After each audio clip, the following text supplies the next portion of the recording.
Blank check with Griffin and David. Blank check with Griffin and David.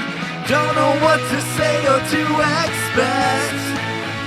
All you need to know is that the name of the show is Blank Check. Oh yeah, I'll tell you something. I think you'll understand when I say that something. I want a podcast.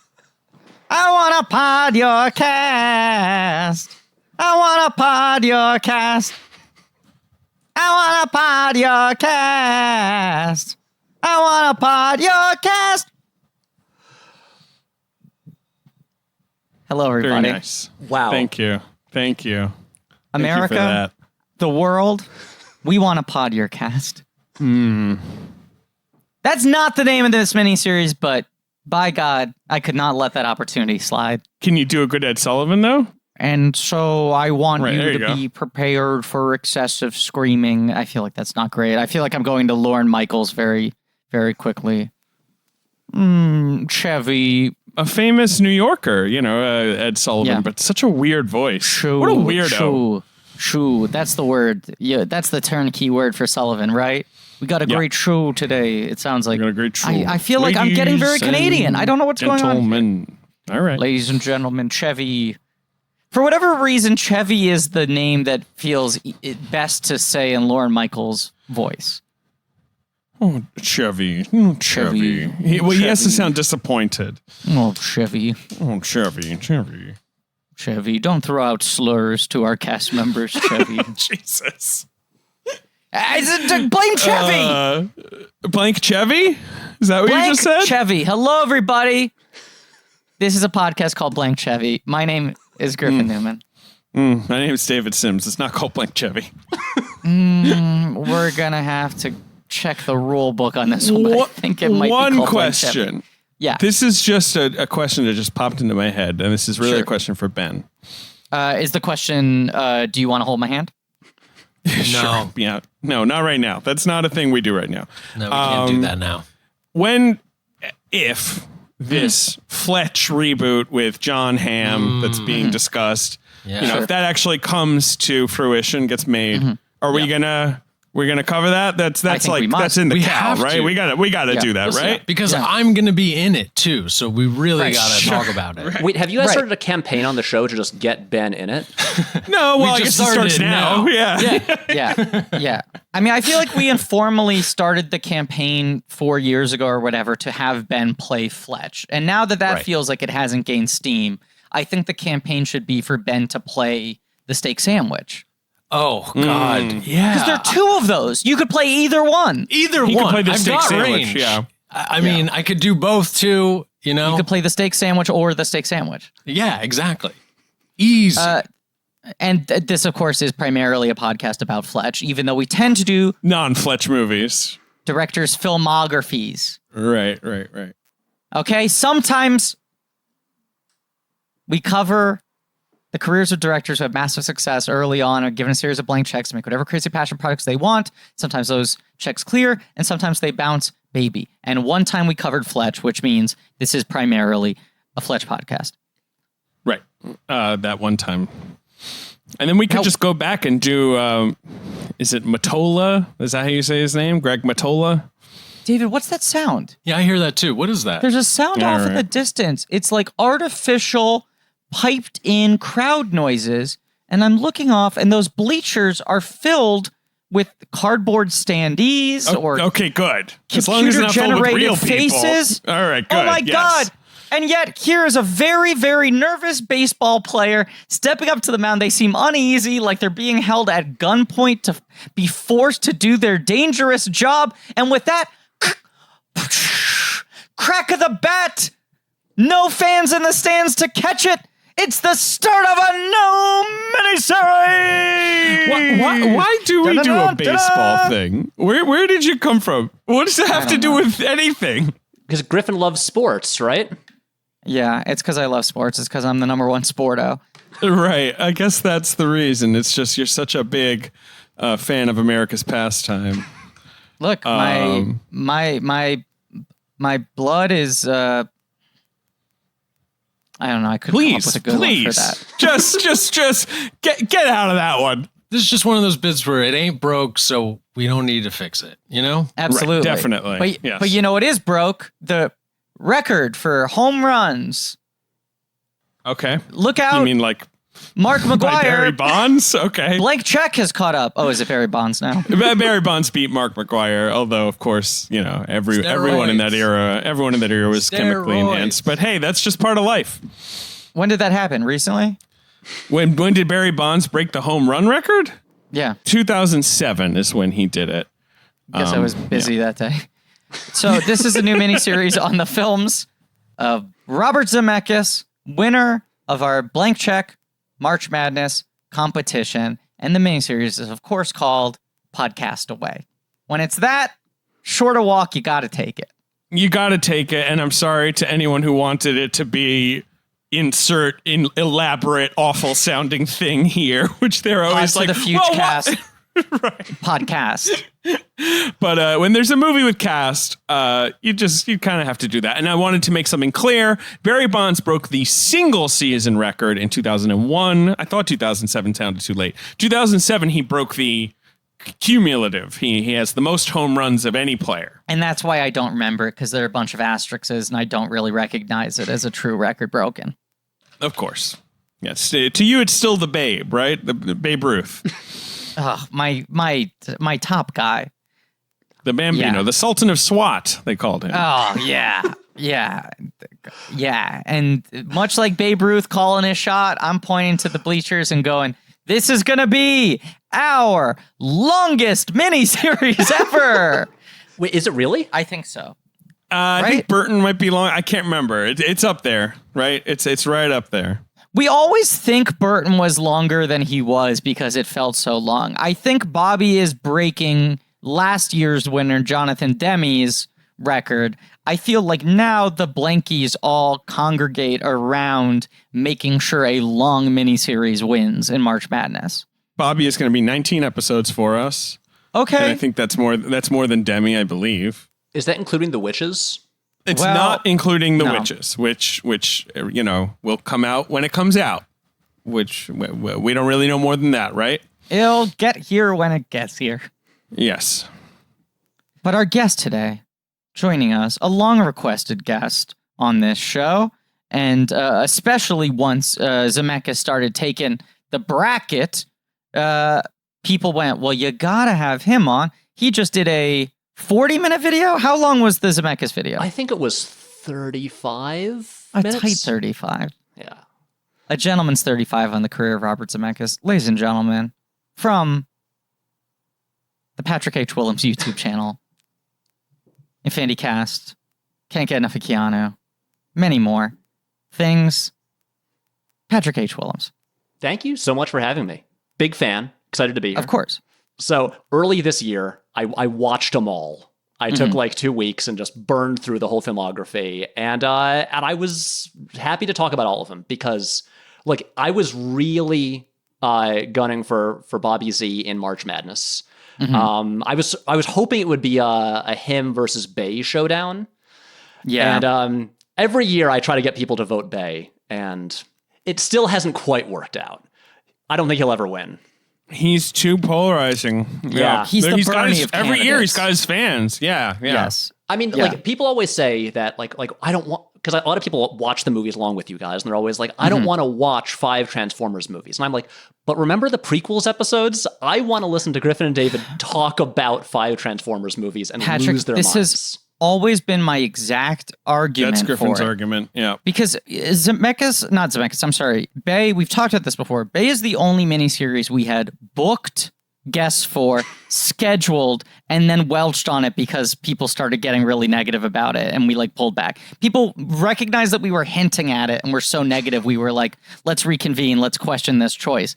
And my whole thing was it would be good to do Bay because those 5 Transformers movies are going to be the closest we can come to replicating the manic sort of cabin fever energy of the prequels.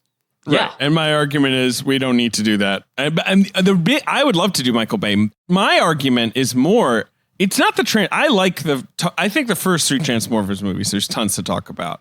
And Pain and Gain, obviously, is an extremely interesting movie. masterpiece.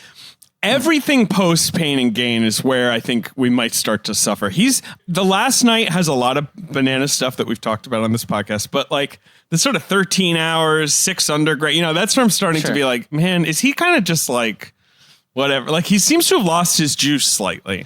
Hey, his next movie, my theory is his next movie, it has the number 5 in the title. Robo-apocalypse. Oh, I think it's like Black 5 or something like Yeah, that. he just announced a new thing very recently, But he's counting down to something. Wow. And I don't know what it is, but that's my theory. And there's also my pitch for why people should vote Michael Bay next year. Anyway, but that said, I'm really happy that Zemeckis won. And I was happy to talk about anything because I think he's got a wild career. Bobby Z? Oh, yeah. He does, and he also has such distinct phases in an interesting way, Like he's a guy who very much goes through like, this is this period, this is this period. And it's like one a decade. Yeah. It's so clean. Yes. Yes. And now he's in his 4th decade, which is how to describe it's his strangest decade yet, I would say, right? His 4th decade. Well, I feel like Marwen was the end of one period. You had like the flight through Marwen. I suppose it depends on, I suppose, right. What is the Witches going to look like? You're right. We're about but to the enter Witches the 5th decade. It does feel like a swerve away from Marwen, probably. I have no idea what this 5th decade's going to be. And also, now he's supposed to do fucking Pinocchio, right? He is, although... who knows? But yes, who knows if anything's happening? Yes. Aren't there always like 4 Pinocchio movies in development, like at any given time? Yes. Mm-hmm. This is the one, the Disney one, the sort of clear live action remake of Disney classic written by our friend Chris Weitz. Yes, and Paul Bobby King. Z is now supposed to do. Weitz and King, I believe, are the credited people on that. Because Paul King was supposed to direct it originally.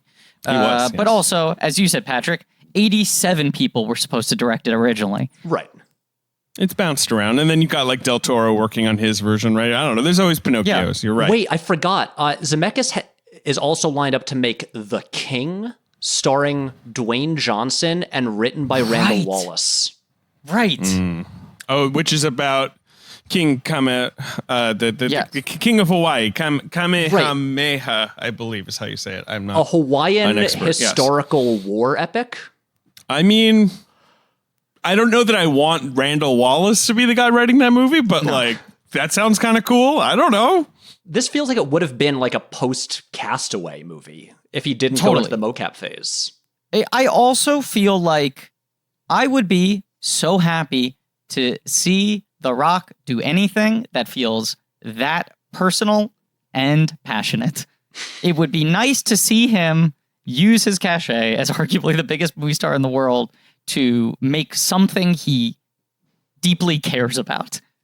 Well, he's not going to do that probably. Also, I don't think he's the biggest movie star in the world anymore. I think he blew that. That's why I said arguably, but also who the fuck knows now? What is a movie star anymore? What are movies? These are the questions we're asking. Who Framed Roger Rabbit? We'll get to that question later. But this week, we're asking the main question, do you want to hold my hand? And the answer is an emphatic yes, I want to hold your hand. Yes, I want to hold your hand. What a good movie this is. I've never seen this movie before. Oh, it's a delight. Can I throw out a really hot take? It's charming. I don't think that's a particularly hot take. I think that's pretty obvious. But yes, it's a very charming debut from a man in his 20s making a movie about Beatlemania in the late 70s, correct? We'll get into the context because this is obviously us laying out the track for our entire miniseries to follow. This is one of those movies. I mean, this was sort of a big angle of your career-spanning video on Bobby Z, Patrick, is like this is one of those movies where you see the seeds of so many things that are sowed in the rest of the career. But it's also a very assured first film. It's a first film where you're like, everything's there, not even in like a foggy way. No, it's a very confidently made movie. I mean, he was 26, I think. Like, it's nuts. crazy considering that. Yeah. We all watched this really thorough special feature on the Criterion release that we'll talk about that explains the whole evolution. But I just want to throw out a thing that really fascinates me about Zemeckis, and it's shared with our previous March Madness winner, Jonathan Demme. There are these two guys who are like massive American directors of the 20th century, right? Mm-hmm. Yep.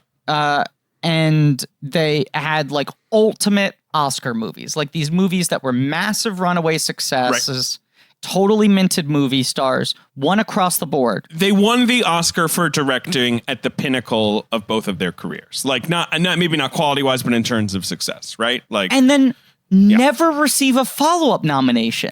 It is this fascinating thing to me where I feel like Zemeckis and Demme were continually thought of as like Oscar-y type directors. Even when they made weird things, even when they flopped, it was still like anytime there's a Zemeckis or a Demme movie coming out, maybe it's in the Oscar conversation. And they literally, like, the only movie that Zemeckis has made post Forrest Gump that had really any actual Oscar traction was Castaway. And even that was viewed as sort of like, I feel like, despite being a huge box office success, something of an Oscar disappointment that it really only got like the Hanks as a major nom. Because I feel like that year people were like, oh, this might be a Best Picture play. This might be a Best Director play. Not to nom, to win. And then it was a huge hit. And then it just kind of got the Hanks nomination. His career is screenplay nomination for Back to the Future, and director win for Forrest Gump, and then Flight also gets an actor nomination. But Zemeckis himself never gets a nomination, and he doesn't get screenplay nominations for his movies, director nominations, picture nominations. Did Polar Express get an animated feature? No. Okay. No. Huge backlash against any mocap movies, especially back then. Right. The only Image Movers mocap movie that got nominated was Monster House. The best one. We will talk about this on the Castaway episode, but the reason that movie didn't get Best Picture was because DreamWorks was throwing everything at Gladiator. But we will talk about it. Can we have a volleyball as a guest? Absolutely. It's booked. It's already on the spreadsheet. Absolutely, 100%. It's just in a separate Zoom call. We're going to have to figure that out. We're going to have to create an email account for the volleyball to set up a Zoom account. It'll set it up itself, no problem. Yeah, of course. I'm so sorry. You're absolutely right. What are you talking about? Incredibly rude of you to think that a volleyball can't set up at its own record. Robert Zemeckis, right? Much like one of my favorite directors, a good Chicago, boy, right? Like sort of the son of, South Side, Catholic immigrant. Yeah, put some casing on that meat. Yeah, right. I think man is Jewish immigrants, but you know what I'm talking about, right? Sure. Like who is just like watching TV and is like, I love these. Like I want to make the movies. Like he's Spielberg. How do you describe Robert Zemeckis? Come on. Like apart from the thing you just said about weird sort of Oscar peak and then valley. He's got this weird gee whiz energy to him that I feel like certainly comes through when you see interviews with him, but also in his films. There's something bizarrely kind of like earnest and innocent about him in that sort of like, as you said, every one of his movies feels like you can hear him behind the camera going, God, I love movies. Right. Like he's just like, man, this is so much fun to make. Can you believe they let me do this? At least there's an exuberance for like the first half of his career. I do feel like he's now a little more kind of jaded and leery-eyed of the modern industry. I mean, my take on Zemeckis is that like he has always loved toys, and before like the filmmaking toys showed up, I feel like he viewed like making the movies, just simply like constructing a story as if like putting together an elaborate toy.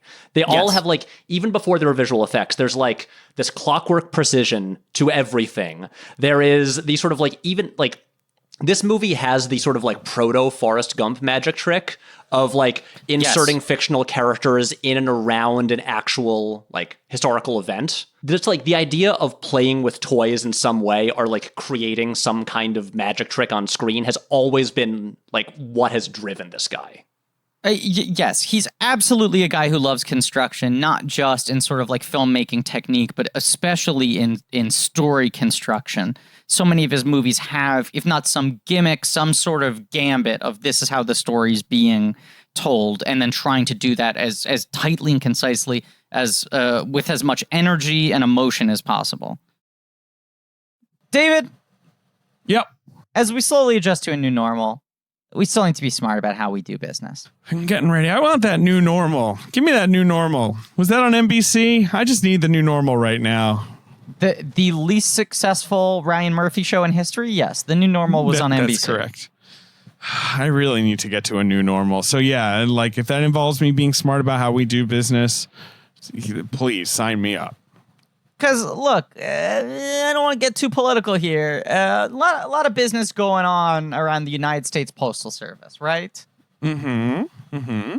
It can be a little bit of a struggle to get your stuff out there, to get your stuff received. And I think many of us want to support the USPS in whatever way we can currently. Absolutely. And there's stamps.com, and they can make things easier, okay? They've been able to keep their businesses running. You can avoid the crowds at the post office. You can work right from your computers, but they're going to offer you discounted USPS rates that you can't even get at the post office. You can print postage on demand. You know, you can do all of this stuff right at your computer. David, can I flip my cards over? Okay, go ahead. Stamps.com has been a great supporter of the show for years now. That's true. That's true. I finally went onto Stamps.com. I used our special. Right. The businesses promo. use Stamps.com, but you had never personally given it a shot. I'd never used it in my personal life. Correct. Yep. And I signed up. I got the scale. I got a little label printer. I got a bunch of stamps. Because I've been having to mail out more things than ever. Sure. Not everything was arriving at the times I wanted to, you know.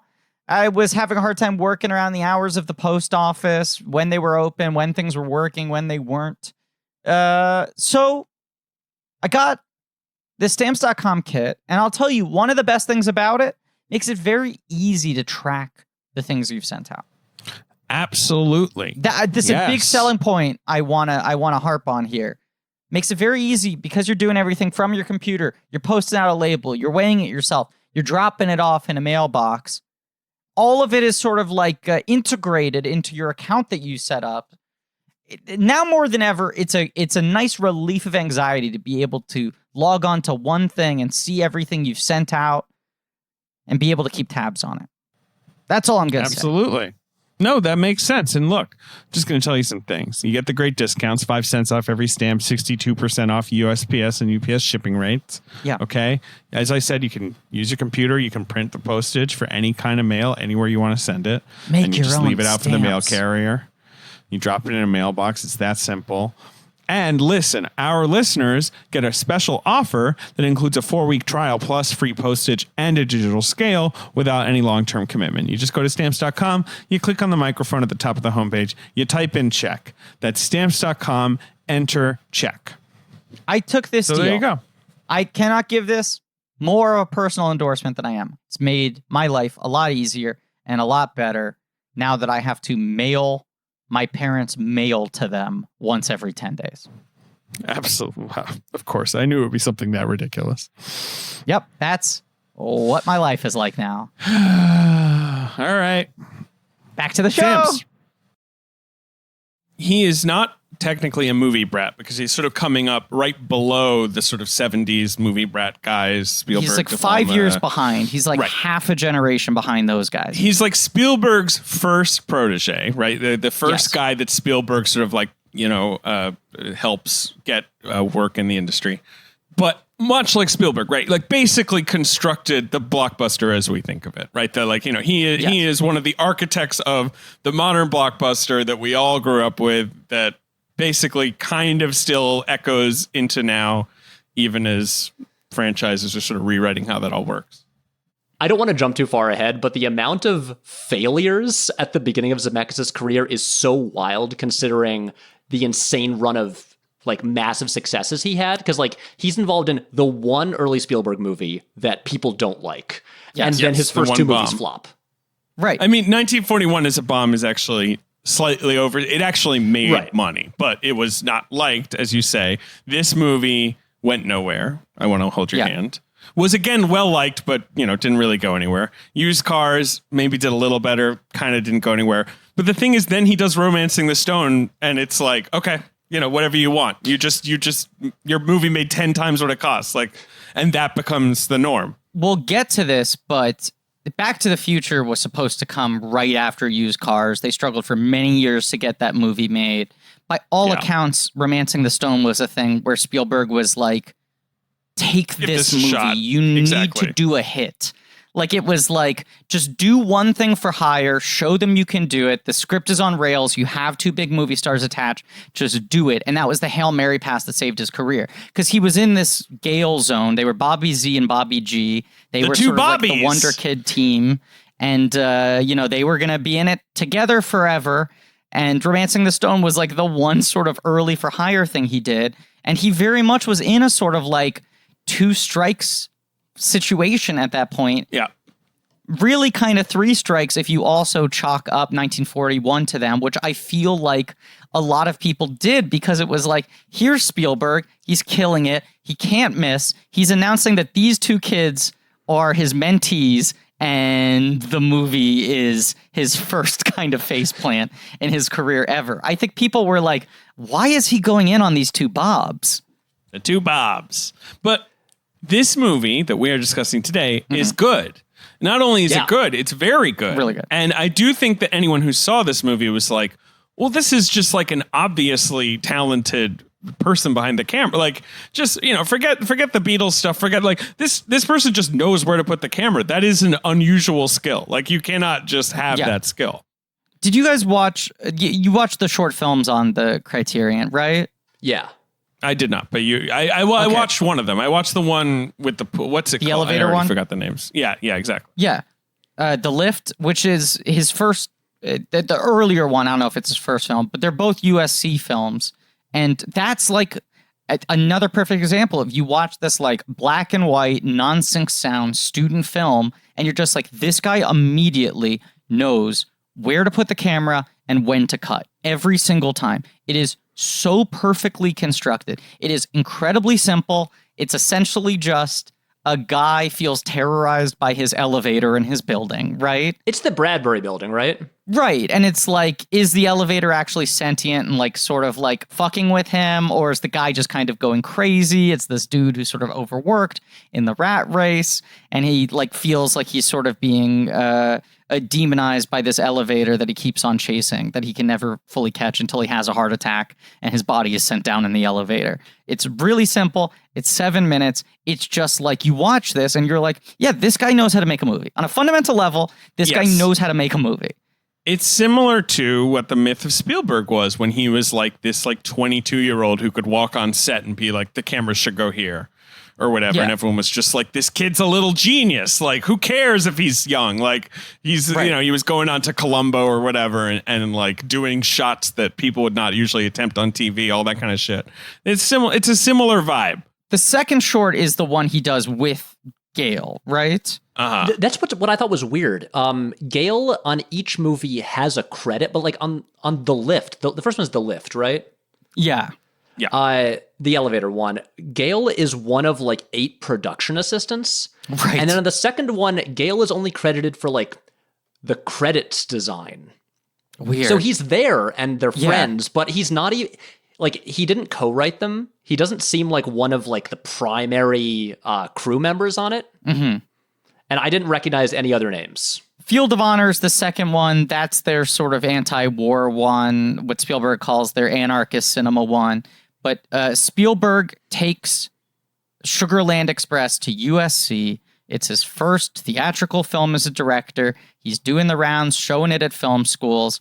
And Zemeckis and Gale run up to him afterwards and hand him this short film. And he watches it and goes, oh, game recognized game. I can see this guy's sort of like me, 5 years ago. And so he like latches on to these guys. And brings them around, the movie brats, it just starts really trying to show them the ropes. It's his thing again. He talks about USC. It's the early 70s. Everyone there is like, I love the modern reinvention of cinema that is happening now. Like, I love the French New Wave. Like, I love how movies are changing. Like, people have a more arty, revolutionary, like a lot of students feel that way. And he and Bob Gale are more the types who are like, we love television, Hollywood movies. We love James Bond. We like Disney. We like Clint Eastwood. Like, we want to make blockbusters. We want to make like fun movies. And that's kind of the Spielberg thing too, right? Spielberg doesn't go to film school, but it's that similar kind of just like pop culture brain that like I assume is what he sees in them, right? Like, I think Spielberg said he loved that their short film had the score to The Great Escape, the Elmer Bernstein score on it. Yeah. And like, he's, I just assume that's just that kind of like, revival house dork, mindset that Spielberg had. Right. But it also speaks to just sort of like how lucky they were that this encounter happened after Sugarland Express. Sure, right, because at a certain point, Spielberg's going to be too big. Right, 100%. Right. Yes. Right. They're in the fold at the last moment that you can have a somewhat level relationship with Steven Spielberg. That's what's wild. Like, he was their mentor, and he was like, 3 years older than them? He must have been like at the most 5 years older or something like that. I looked it up. It's a 5-year difference. Yeah. Okay. That's what was really interesting in that conversation, because they're talking about the idea of like mentorship and stuff like that. And they're saying, really the way we did like mentorship was just, we like just hung out a lot and talked about movies and went to restaurants. And then my favorite part, went skeet shooting with John Milius. Yes. Lots of skeet shooting. I think John Milius, who's was the sort of one the rest of the movie brats were like, God, he's so macho. Like, this guy's crazy. Like, we all just like to sit around and not talk to women. Like, this guy is like the opposite of that. John Milius is like the Ryan Atwood who would like beat up the bullies for them while they're just like cowering in the corner. I was going to say, he's like the Mickey Rourke to their diner. Like, the rest of them are Paul Reiser arguing nuance. But yes, it's weird. Spielberg keeps mentioning how much Milius kind of equally mentored them. Obviously, the Spielberg mentorship helped their career more, but like that they were very much a unit, and that he was also bringing him around the other brats. And did I mishear? Did he say that 1941 they were originally writing for Milius? Milius has a story credit on 1941. I don't know if he was initially going to direct or if he was just also working, like helping them work, like break the story. I'm sure I could look this up. I can't tell if they were just, the three of them were working on it together with no clear intention, or if they were working on it for him to direct, but it very much wasn't being created for Spielberg originally. Spielberg was mentoring these guys. Then he has Jaws, and then he reads their script and he goes, oh, this is great. I would love to do this. So he sort of takes over it. And it's a big move that you're like, Spielberg post Jaws is putting his chips in on this. This movie is similar, as Spielberg, I believe, points out. This is all this conversation we're referencing. This is on the Criterion release of this movie, which is very good. 1941 is about Americans losing their minds out of World War II paranoia, right? Like, this movie is about Americans losing their minds through Beatles. Like, they are both about these kind of like hysterical events, like very focused hysterical events in American, like modern American history. Yeah, with this sort of like wind-up toy energy, just this like constant kinetic, comedic sort of chaos. And they talk a lot about how they view this as kind of like a spiritual cousin to American Graffiti. Yes, sure. Very, very sort of a piece with American Graffiti. It is, and it's not as pointedly dark as American Graffiti, but it does kind of pepper in like the cops, setting up barricades. Like, you do have the sense of like, oh, this is an innocent time getting ready to curdle, much like American Graffiti. Yes, right. And that it's sort of the one night, the ensemble cast, the main group all splitting up and meeting other people going on their own adventures, that it's very much about the sense of what's going to happen to these characters afterwards, what's going to happen to America afterwards, that sort of ominous feeling. But the big difference, it's a bunch of Jersey kids. It's a bunch of Jersey girls making Kevin Smith proud. Yeah, but primarily, I think that's a big thing. Like you don't see very many movies, Three female leads, especially of this era, right?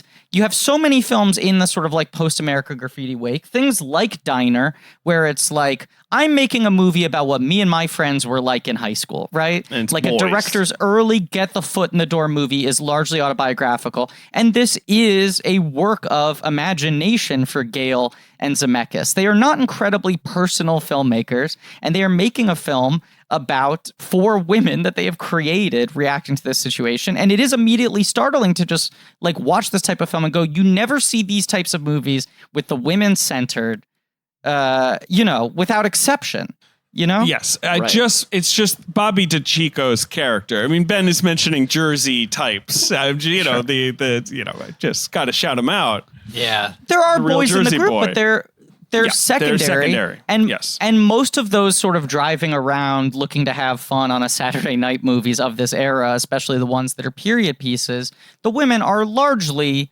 goals. They are, I gotta speak 100%. to this lady at the end of the night. I gotta get to this party to see her. And it is unusual to see that. But yes, they're working on 1941. Spielberg's in the post-Jaws zone. They're talking with Spielberg. They sort of talk through this idea. They're talking about this memory of that moment in time. And I guess, they later add the idea of this fictional band to it.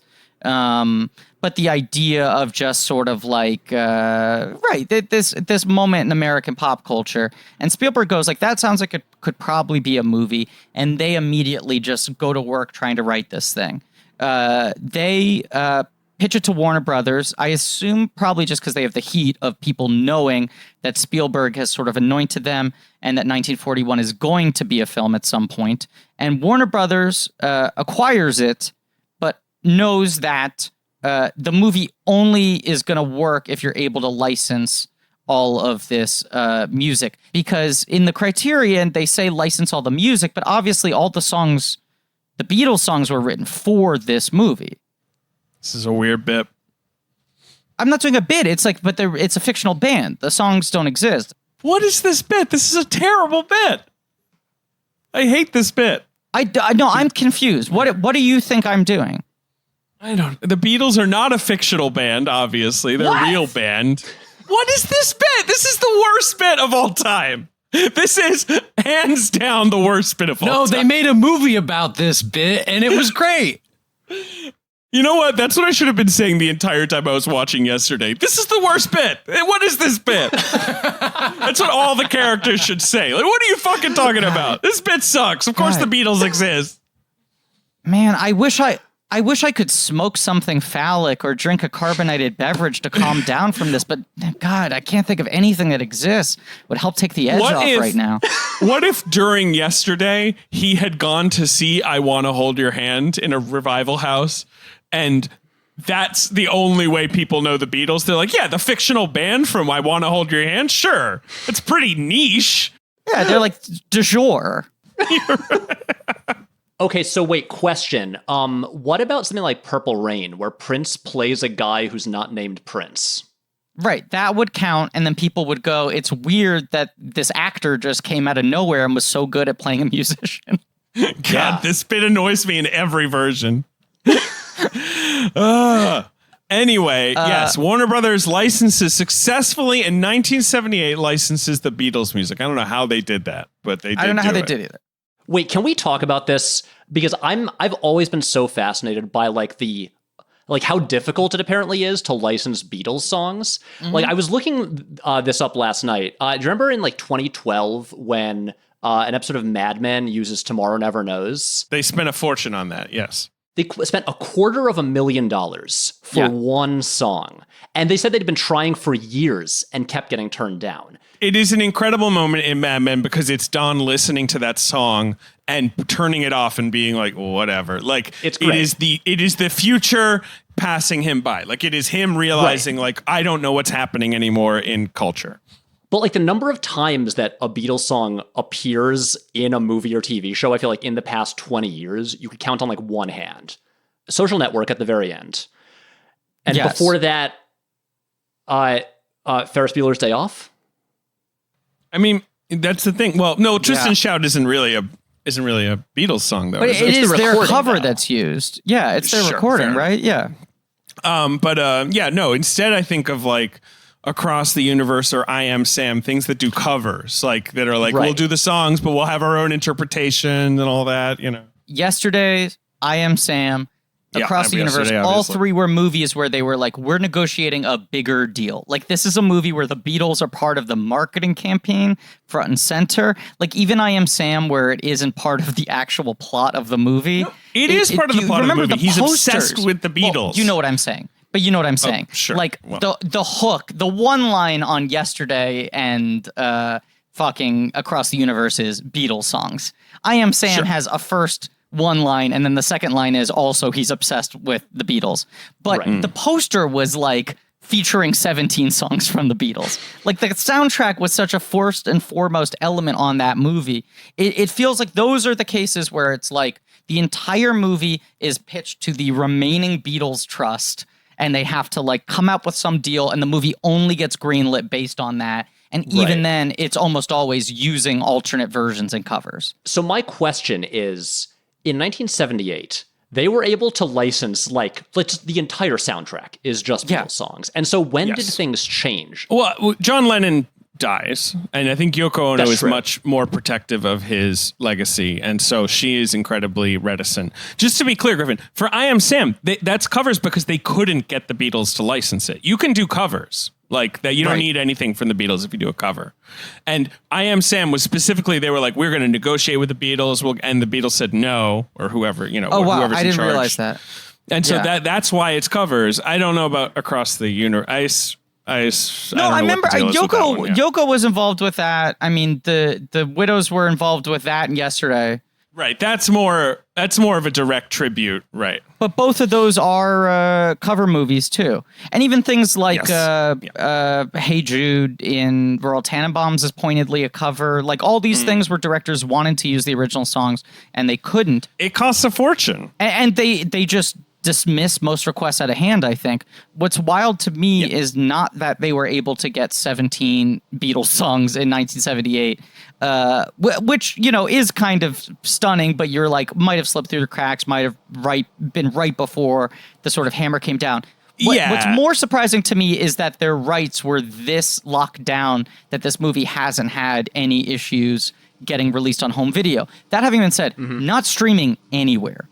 That's the thing. I think it is tough because I assume that's one of the reasons it's not streaming. I think the rights to it are sort of complicated. And it wasn't on DVD for a long time. And when it did come out on DVD, the cover is like silhouettes of the four Beatles, and it says featuring 17 original songs from the Beatles in almost bigger font than the title of the movie itself.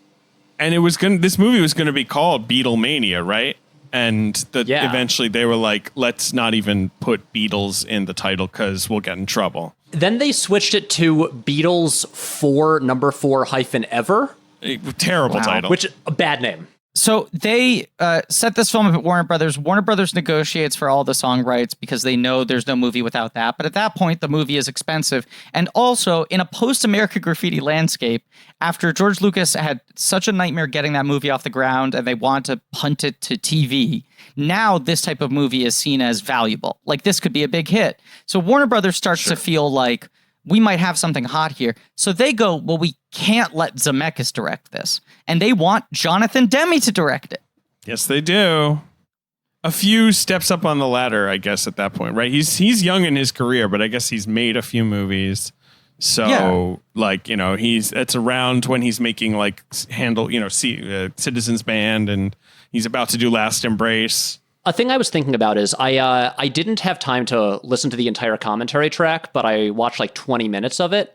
And a thing that Zemeckis and Gale mentioned in it is that they were like, our big comedic influences are like Frank Capra and like Three Stooges and Marx Brothers. And our approach is have everyone talk 20% faster than they would in real life, which is very clear in this movie. That's how everyone talks. And I feel like Demme would have even for a movie that's structured this tightly, would not have quite the manic pace of it. No, definitely not.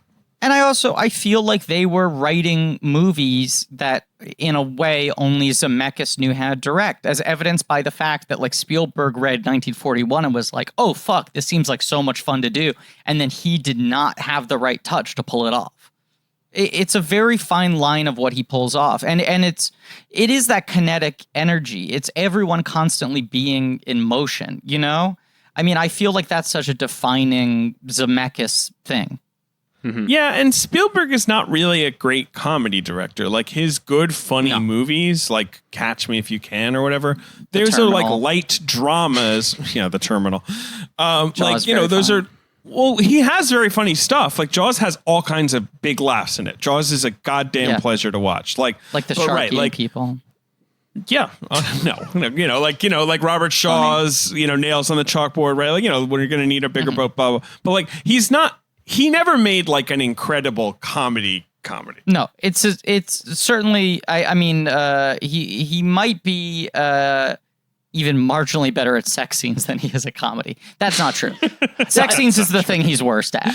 Yeah. Are the Indiana Jones movies like his funniest movies? Yes, absolutely. I was about to say the exact same thing.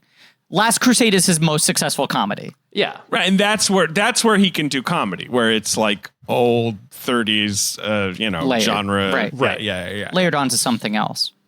I will say about like Zemeckis and like approaching this, and also like 1941. It's been like maybe like I've only seen 1941 once, and it was like 5 or 6 years ago.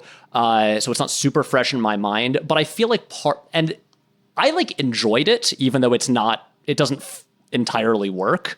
But I feel like what that's missing, like 1941 doesn't really have characters the way that like.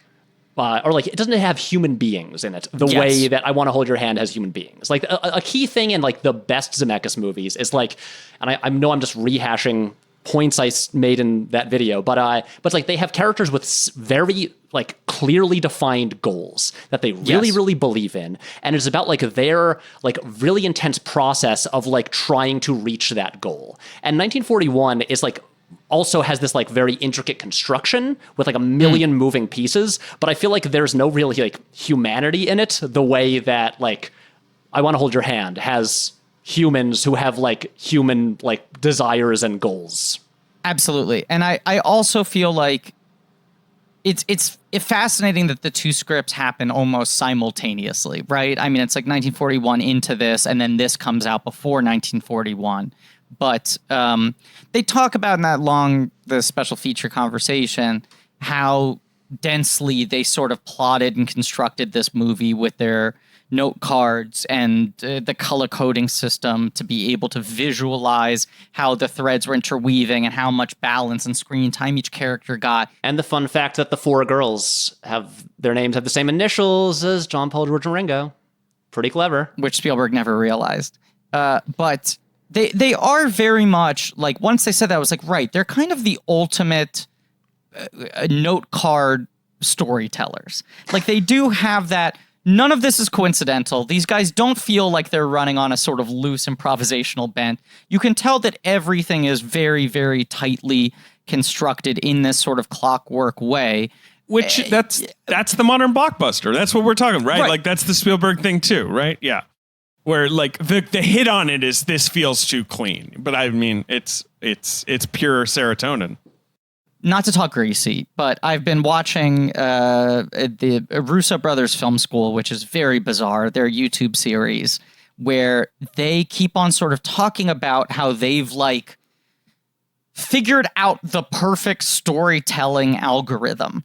And they believe that every screenplay that they do, and especially the stuff that they're now producing through their Agbo film company or whatever it's called, has to like work through this, like this has to happen on this page. You have to track this character has to have this and this and that. Like, and I feel like the Russos have done some stuff I've liked a lot. They've done some stuff I've liked less. But in both cases, I do feel that sort of studiedness with them where they're very like sort of unwavering and like, this is the page 15 moment. You need to have the page 15 moment. And on page 15, these three things happen. And that's a specific example that they talk about that I'm throwing out. And the joy of Zemeckis and Gale is, as you're saying, Patrick, they make it still feel organic and human and character driven. As much as it is clearly a very tightly sort of constructed automaton, it is so behavioral, and every character has such personally specific,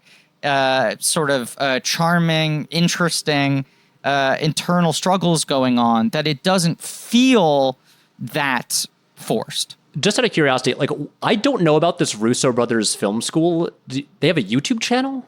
Yeah, They have a YouTube channel now. So there's pizza involved, right, Griffin? They have a guest on and they talk about a movie and they break Isn't down. there pizza?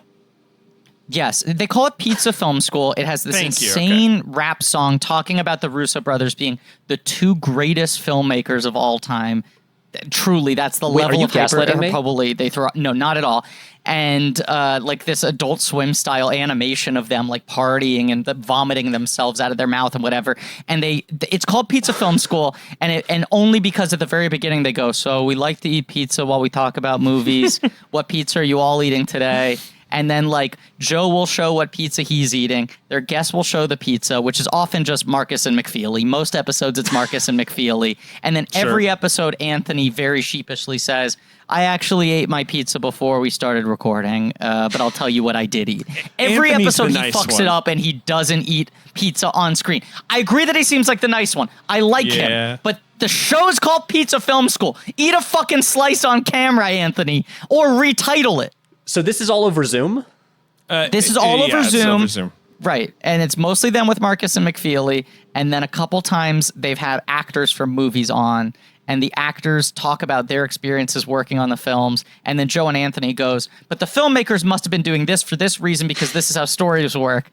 And then like Josh Brolin will go like, no, the Coen brothers don't really think that way. It's very fascinating. I recommend that people watch it. They are contemporary. The contemporary blockbuster, which I have a lot of problems with, which is what you're talking about. The only thing I'll say about the Russo brothers is, because I've been binging Community, partly on your advice, Griffin. Yeah.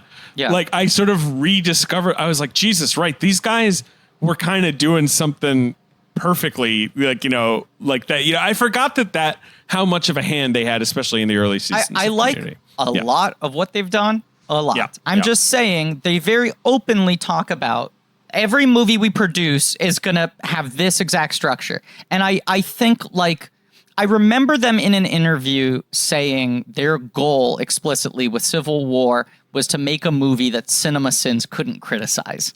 They were like, we ran through and made sure that everything was airtight and that every thread was like this and that. And it's like, why put the energy into that? Whereas Back to the Future is a perfect example of a movie where you can pluck out 87 things that don't make sense, but no one Back to the gives a Future shit. makes no sense at all. Yeah, you answer the right questions, you ignore the wrong questions, and I feel like, whatchamacallit, this movie is just them testing this out in a very low stakes way. You don't have a sci-fi premise, you don't have mortal dangers for the character. The objectives are very clear. You have four girls who start out the movie together, who will end it vaguely together, and along the way, they all have the same driving force, which is get to the Beatles.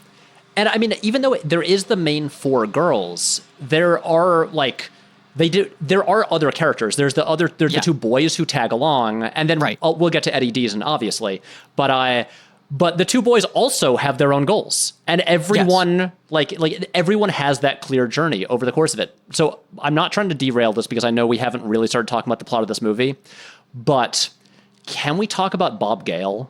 Because I'm so fascinated by Bob Gale, and my favorite era of Zemeckis' career is the Bob Gale era. Yes, he is the best collaborator. He's so much the collaborator. When people talk about this time, it's like they were the Bobs. They were a team. They were clearly a unit. And then it is very bizarre. They seem to get along very well. They do stuff together all the time. But he seems to be one of these guys who just post Back to the Future was like, my job is being the keeper of the Back to the Future flame. And he has done some stuff after that, but it's primarily been managing the Back to the Future legacy and all the additional outputs. Do you know the last thing I remember that Bob Gale did?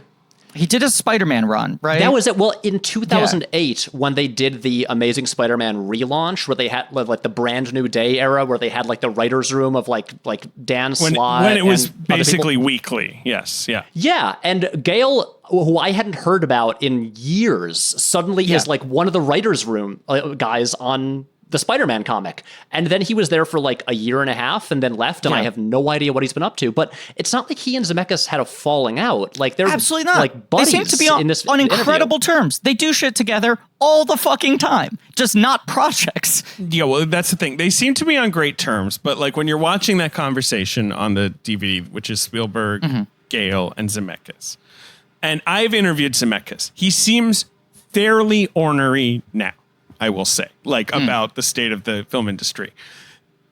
It does, like, they're all in the past. Like, they're having these wonderful nostalgic conversations about like the beginning of their career, you know, like, but maybe there's just some point at which Gale is like, I'm not that interested in whatever, you know, whatever project you're eyeing next. And then it just kind of like naturally drifts apart. It's weird. Like, I feel like he did some like theme park movies. He directed a film that my father actually produced. Is that Route 66? Interstate 60? Oh, that's it. Yeah. Yeah, which I think is Peter Newman. It's an okay movie. It's very bizarre. It was kind of like, oh, this is Bob Gale's great unmade screenplay. And I feel like there were a couple of those post Back to the Future where it was like, oh, do you know Gale has these scripts that he wrote on his own that never got made? He's maybe not a natural director. And the film is very bizarre tonally because it's half got this sort of manic early Gale Zemeckis comedic energy and is half weirdly dark and sexual in a way that kind of bumps with that cartoonishness.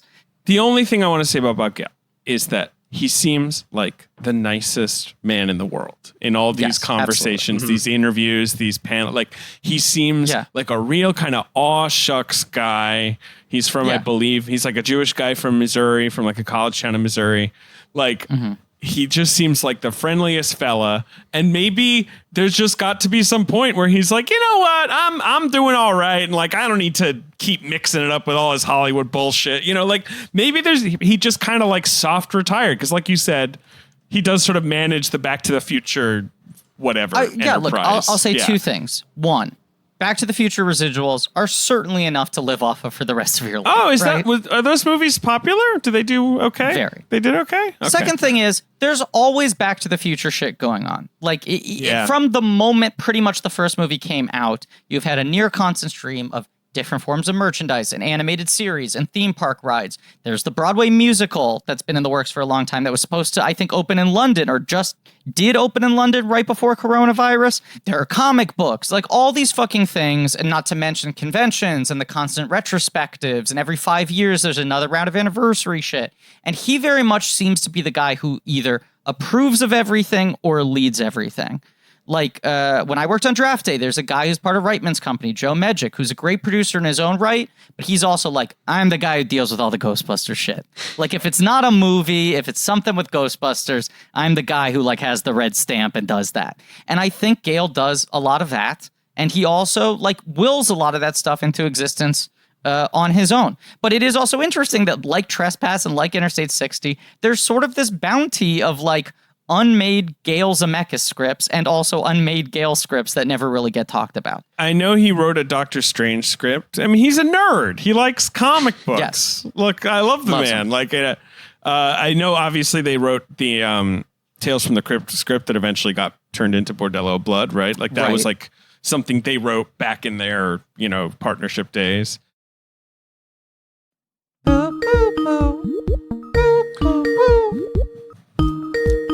All right. Okay. Accepting the Zoom call. Accepting the Zoom call. We really got to look into why the Zoom ring always sounds like a Skype ring. I feel like there's something wrong with our app. Yeah, we definitely should spend time on that. Yeah, we'll spend time on that later. Off mic anyway. Click. Hello. Hello! Oh, who's this jolly fellow? I'll give you 3 guesses. 3, 1, 2, Oh. 3. You're Count Von Count. You're the Count. Wow, I feel like this is the fastest you have ever guessed. Someone Zoom-bombing you. Wow, it's not like you're not a subtle man. You kind of wear your bit on your sleeve, Mr. Count. The brand is strong. Exactly. Why are you here to talk to me, Count Von Count? Your name, I believe, is canonically Count Von Count. I'm here to talk about numbers. God, you love to talk about numbers. You love to count. Yes. And today's number is 160. 1, 2. All right. Whoa. Let's not just have you count to 160. Why is today's number 160? That's my goal weight. Sure. A lot of us have a goal weight, and what you want to hit 160. It's my You want that magic number number on the scale. Right. I get it. Well, I've been there, and if you want to, fit into your favorite pair of jeans, Hot David 2019. hitting that magic number, it's about building healthier habits. It's about feeling better about yourself. And it's about, practicing self-care. Everyone's different. And with our friends at Noom, they're going to be able to adjust to your lifestyle if you're trying to, feel more confident in clothing, have some more energy, have a more overall glow, fit into the, best pair of pants, anything like that. Noom is going to teach you the psychology behind your decisions, and it's going to help you keep track of everything: workouts, steps, your diet, finding you healthy recipes. All of this sounds great. I mean, I don't want to say too much, but recently I've had a hard time fitting into my cape. I'm so sorry. So you got a little bit of some neck weight that you want to shed, perhaps. Yes, exactly. Noom is going to connect you with a personally assigned goal specialist and a community of other Noomers, so you're going to have all the support you need to empower your change. All right? All right. Here's how Noom works. It's based in psychology. It's not a diet. It's a healthy and easy to stick to way of life. It doesn't make food good, bad, or off limits. It just teaches moderation. You can use it in conjunction with pre-existing diets if you want. It doesn't tell you what to do or what not to do. Kind of teaches you to look inside your own mind, make some better decisions for yourself. Okay. Count. You listening? I'm listening. You don't have to change it all in one day. Small Great. steps make big progress. 1. Sign up for your trial today at Noom, Noom.com/check. That's Noom, Noom.com/check. What do you have to lose? Visit Noom.com/check to start your trial today. That's Noom.com/check. I just want to say the final thing, and then we can get into the movie itself now that we've sort of set up how the movie came into existence. They're in this sort of weird zone at Warner Brothers because they want Demi to do it. They don't trust Zemeckis to do it. The movie seems a little bit stuck at a standstill. Spielberg slips the script to Universal, says, take a look at this. They go, this is great. Spielberg says, I really think this guy's a director. I think this is a major filmmaker. This is the start of a career. You want to get in early on this guy. I think he can direct it.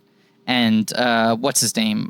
Sid Sheinberg says, really? And he goes, I trust him so thoroughly that if a week into filming, it doesn't work out, I'll take over as director. So to Universal, they were like, look, either it works or we get a free Spielberg movie. Who gives a shit? Now, Spielberg was very aware of the fact that DGA There's no and way he could PGA actually rules, pull that off. Right. a producer is not able to take over a film as a director. But he promised them that, which got him through the door. And Warner Brothers still felt they had ownership of the movie. And Spielberg's agent just called up the head of Warner Brothers and said, come on, man. You're not going to let this guy direct the movie. This could be the start of his career. Can you give the guy a break? And he went, yeah, sure. Another classic example of people in the entertainment industry doing things out of the goodness of their heart. It happens all the time. It's just very weird that actually happened. I'm being sarcastic here, but it's weird. It's the height of Spielberg's power. I mean, it's not the height because he reaches greater heights, but it's an example of how powerful he was even then. Like that. Everyone wants to owe Spielberg a favor, so they're willing to agree to things that make no sense in the idea that someday they will be repaid with a Spielberg film. So the film is off to the races now. Right. Universal takes this movie on and it doesn't do very well. So, but nonetheless, it was But they like get you say, Back to the everyone was Future. like, yeah. And right. And everyone's on good terms with everyone or what, you know what I mean? That's the sort of like you say, everyone owes each other a favor. And once again, this was a thing that studios used to think about, which is like, I don't know if this movie is going to be successful, but it's worth the investment of maybe trying to make this filmmaker a member of our roster. This might be a good long-term investment. I feel like you rarely see that happening outside of maybe like the horror scene in Blumhouse and things like that. But anyway. Right. Yeah, well, you know what, guys? Ben's changed his Zoom background to the boycott the Beatles sign. Yeah. Wait, Ben, do you not like Nailed the it. Beatles? Ben, fuck you. Boycott You the don't like the Beatles. Beatles? Ah, God damn it. I'm quitting this podcast if you don't like the Beatles. Because they're the best. Because they're the fucking best. And not only do I like How the would you know Beatles, that? but all right, shut up. Is that watching this movie, I literally bought the Beatles anthology on DVD while I was watching this movie because Wow. immediately I was like, man, I got to watch the Beatles anthology again, which I've seen like twice in my life, right? The big anthology thing that's like 8 discs. Everyone knows what I'm talking about, right? I do Yes, not. No. Wait, on It's a vinyl? great... No. No, It's it was a like a documentary. TV miniseries. Yes. Okay. Wait, yes, I know what you're talking about. The vinyl, they released albums that went with it. It's like a big, but like it is the definitive Beatles documentary. It is so good. I recommend it to anyone. It's one of the greatest just documentaries about the 60s in general. And it's unavailable. Like you can't stream it. Again, unsurprisingly, because the Beatles music is so complicated. So I bought it on like some used DVD. That's how much I love the Beatles and how good this movie is that it had me immediately like in my Beatles nostalgia feelings, whatever. Can I also say, I love Beatles movies. Like, I feel like, they're good. I'm more of a movie guy than I am a music guy. But for me as a kid, the Beatles movies were the things I really latched onto. And it's like, they made these 3 theatrical films that are very distinct and very different and use the Beatles in different ways, in different sort of styles. And they fucking slap. The thing about the Beatles, though, is it's your parents' music. Shut the fuck up. I'm going to kill you, Ben. I'm going to come over. Where are you? Are you in your apartment? Yes. You're close. I'm going to walk over there. I resisted when I was a kid for that very reason because I was like, I don't Yeah. care about the music that my parents like. And then Yeah. I think I was in high school and I was like, it's undeniable. It I is. gave in. That's the thing. I fought it for so long, and eventually Yeah. it's just you hear Revolver, the White Album, like Abbey man. Road. You just can't deny these songs are amazing. Talking about how many good Beatles songs there are, and it's one of those things where like we're of a generation where you take Beatles as a given, right? Like we just grew up with like the understanding where it's just like, oh yeah, everyone just tells you the Beatles are the best band of all time. And in the same way that like it's not until you maybe as an adult or at least an upper age adolescent, after hearing these songs play in the background of your entire life, sit down and like really listen to an album from beginning to end, that you really register like, wow, this is like pretty insane that they made full albums like this and multiple full albums like this and had this many songs that are this iconic. To the same degree, it is very hard to like sit down and process the extent of Beatlemania. Just the idea that it was like, here's this band that has taken over the rest of the world and they're coming. Like, here's a date. They're going to be on TV, and America is like bracing itself for the fact that society is going to catch on fire. Well, but it's a specific part of society, which I think is part of the thing, right? Where these adults are like, what is going on with all of you? Like, what are you guys like? What are you all so excited about?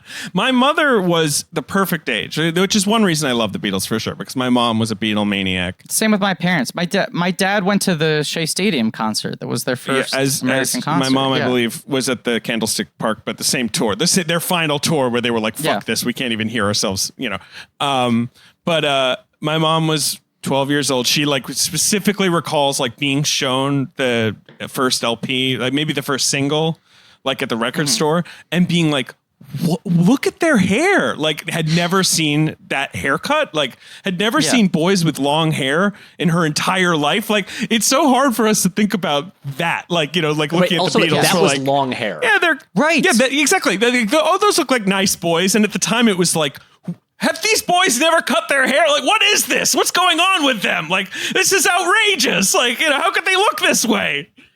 And like it's just this crazy like sexual awakening for an entire generation that is not quite given that description because it's still the early 60s, but like it's so crazy. I mean, I know obviously people go see, it's true for every generation that you go see musical acts and you scream, right? Freak out, but like there's nothing like this. Like this is sort of the original. I mean, I know that the Elvis had happened before, but like this is just so unique and strange. This is sort of the first generation that really has a youth culture where there's not just you're a kid and then you're pushed into the adult world of serious concerns and the workforce, where there's actually like culture directed at youths who are driving like industries. And that's also driven a lot by a sense of counterculture and a sense of sexuality, all things that scare the old guard. Elvis was very openly, he was like a sexual creature. So I think that was obviously part of what was so shocking about him, right? He was so unexpectedly, physical. Yes. He had the hips. They didn't lie. The hips. And like, and right. But like, he's the beginning of like teen counterculture as just like Jailhouse Rock, like movies like that are being marketed to these, kids in a way that no one had ever thought about before. That's what's also funny about this. Like Elvis was like sexual, and also he's like in Jailhouse Rock, he kills a guy at the beginning and then is imprisoned. Yeah. He seems like a bad influence, and the Beatles are just nice boys who stand in one place and play guitars. They're goofballs. And they're cute. They're goofy. They tell jokes. Like John really loved, especially like, John had grown up with that sort of 40s, 50s, like sort of dour British comedy that he really like, that sort of channels like. They're nice, but also they're kind of collectible. You pick a favorite, like all their like likes and dislikes and all that. Like it's the beginning of that whole template.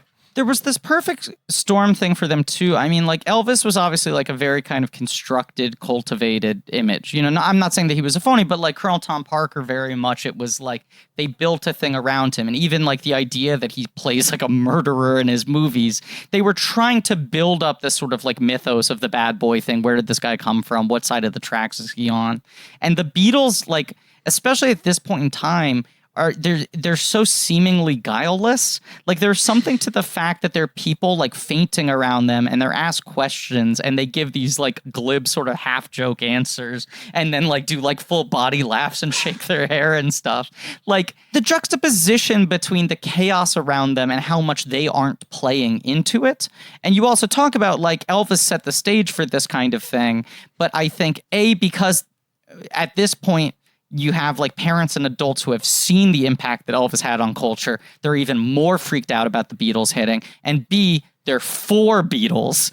And C, they're not even American. Like it's a thing that comes up in this movie that you have that little strain of xenophobia, especially with the teenage boys where they're just like, these fucking Brits want to come here.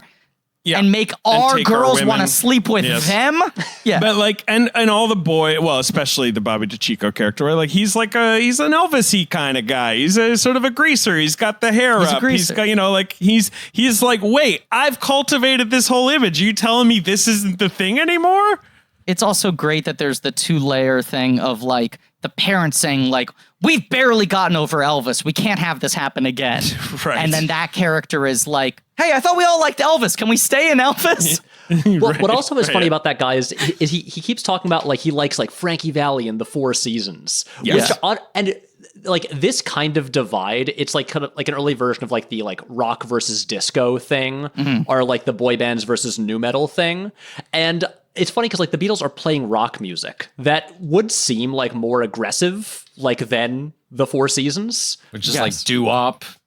Right, but that's what he knows. And doo-wop was based in these weird, like, these greaser, like, sort of like street kids, like energy, even if they weren't trying to seem dangerous. Whereas with the Beatles, especially at this point, you're just like, do these guys take anything seriously? Right. Irreverent. Yes. So the 4 characters we start off with in this film, much like American Graffiti, we start with them all together, spread out, and their web extends to other characters. But you have Officer Ann Lewis herself. Nancy Allen. Nancy Allen. Yes. She's Pam. I want to establish a new sort of trope here. it's like Chekhov's wedding. It's the opposite of Chekhov's gun. If a character at the beginning of a movie is very, very adamant that they have to make it back in time for their wedding, they will not end up married to that person at the end of the film. They're not even going to be with that person at the end of the film. The world's biggest red flag. If you're not even seeing the husband or who, like the other person, like then that person's obviously a stiff. But the idea that just her introduction is like, okay, but you have to promise me the most important thing. My entire life depends on this night. It's like, spoiler, it's not going to. It's not going to. You're not going to marry this guy. So they're in high school, but she is also like eloping with him. Yes. Like when Rosie is talking about like her wedding, she's like, keep it down. I don't want people to hear. Yes. Yes, she is eloping. And he seems older? Possibly older. Right. Yeah.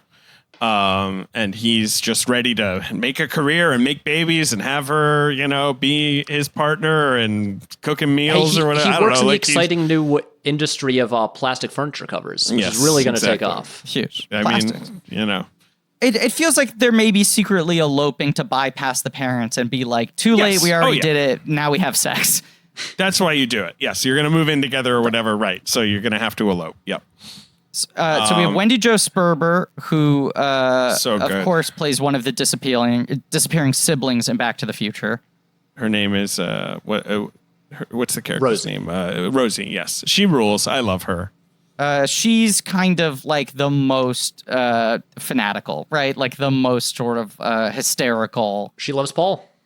She loves Paul correctly. And she's right. She's just high energy, too. Like, she's a little more, I guess, shamelessly high energy than the other ones, like which I love. She's in 1941. She's in Used Cars, like, and Back to the Future, like you say. She's in a lot of those, and she was on Bosom Buddies with T. Hanks. Yeah, well, that's the thing about this movie. Like this, and then 1941 kind of established like this collection of Zemeckis players that appear in a lot of these movies. Like the same, I can't remember the actor's name. The guy who plays Jimmy Olsen in the Superman movies. Yes, he's Mark McClure. Yeah, he is Marty McFly's brother in Back to the Future. Right.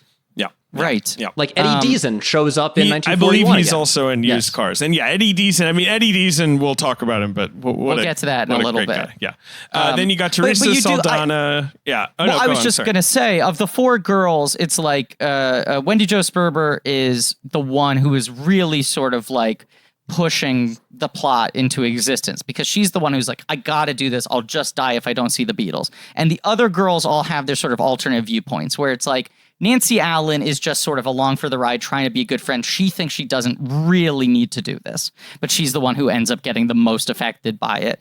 Then you have Teresa Saldana, who's Grace, who is the aspiring photojournalist who really sees that if she was able to get some good pictures of the Beatles, this could make her entire career. She's the craftiest one. She's the one figuring out, like, you need to rent a limo, you need to go on the floor below, right? Like, she's not going to just charge headfirst into Paul. Like, she's trying to figure out a back way. Yeah. And then you have Susan Kendall Newman, who is Paul Newman and Joanne Woodward's daughter, and does this movie and Robert Altman's A Wedding in the same year, has an uncredited role as a pharmacist in Slapshot, and never acts again. Commits most of her life to philanthropy and protest. She's pretty good in this movie. Yeah. I think she's very good. And she's the one who is anti-Beatles and is using Beatlemania as, trying to use Beatlemania as an opportunity to message larger issues. Well, she likes folk music. She likes authentic. Yes. She likes Dylan. She likes Joan Baez. She likes this sort of like the real stuff, not this pop. But she likes that they're also speaking to the ills of society and that she feels she needs to refocus up the youth of America. You got to pay attention to the lyrics. Yes. And so, yes, within the web of who these characters connect to, you have Nancy Allen's fiance, who you almost never see until the very end. Then you have Saldana has roped McClure into this, who is sort of the nice boy she has will they or won't they energy with, but always seems too nervous to actually ask her out, make a move. Yes. And importantly, he plays the accordion. He plays the accordion also. He can kind of drive a car. Sure. Kind of. Right. Little nervous about it. Well, especially because he's driving this fucking hearse. He's driving this goddamn boat. And then you have Bobby D'Amico is like the greaser guy who literally jumps into their car, like the end of Fast & Furious, from window to window in motion. Oh yes, like none of them like him. No, none of them like him. He's a pain in the ass. Oh, I like him. He's a great guy. Yeah, I'm sorry. Ben likes him. None of the characters in the movie like him. He's thirsty on Maine. He sprays beer into the face of the driver. Yeah, he's got no respect. I get it. I'm with him. He hits man. on those two ladies, and when they just mention the Beatles, he's like, "You're gonna make me puke over here. What's going on?" Like, you know, he's. I mean, I admire his. He tries to take the whole fucking movie down with an axe. Like, he is impressively committed to hating the Beatles. Yes. Mm-hmm. He also won't stop hitting that "I want to hold your clams" joke, which I have no respect for anyone who doubles down on a bit that hard. No, of okay, course can I actually raise a question about that? Because, so again, there are 5 quotes from this movie on IMDb. So I always heard it as clams, but in the Criterion essay by Scott Tobias, he writes that it's "I want to hold your glands." Yeah, I heard glands. Is this like what is it, blue dress, black dress, or gold dress, or whatever thing? I don't really get glands, though. That's not funny. I thought it was a weird sexual thing, basically. Clams could be sexual, too. It's definitely sexual. Whatever he's doing is sexual. But it's a joke that no one finds funny except for him, and he keeps repeating it. I don't understand how someone could do that. It's like so wild to just like hold your friends hostage and do a bit over and over again over like years for your own amusement. It just feels so perverse to me. I don't understand why anyone would put up with it. Oh, boy. Okay, I'm answering the Zoom call. Yes, sir. Oh, hello. Wait, I think I know who you are. Who do you think I am? I think you're Marv Albert. Wrong. I'm Ed McMahon, Johnny. Ah, very similar sort of, big bravado announcer type. And I hadn't turned my camera on yet, but now you can see I'm Ed McMahon. And there you are, and you have a big old check. It's your famous thing. I heard you are some Czech boys, too. That's right. You're right, I do sound a little more like Marv Albert or maybe even Michael Buffer, but I have to admit it's because I'm not myself these days, Johnny. What's happening, Ed?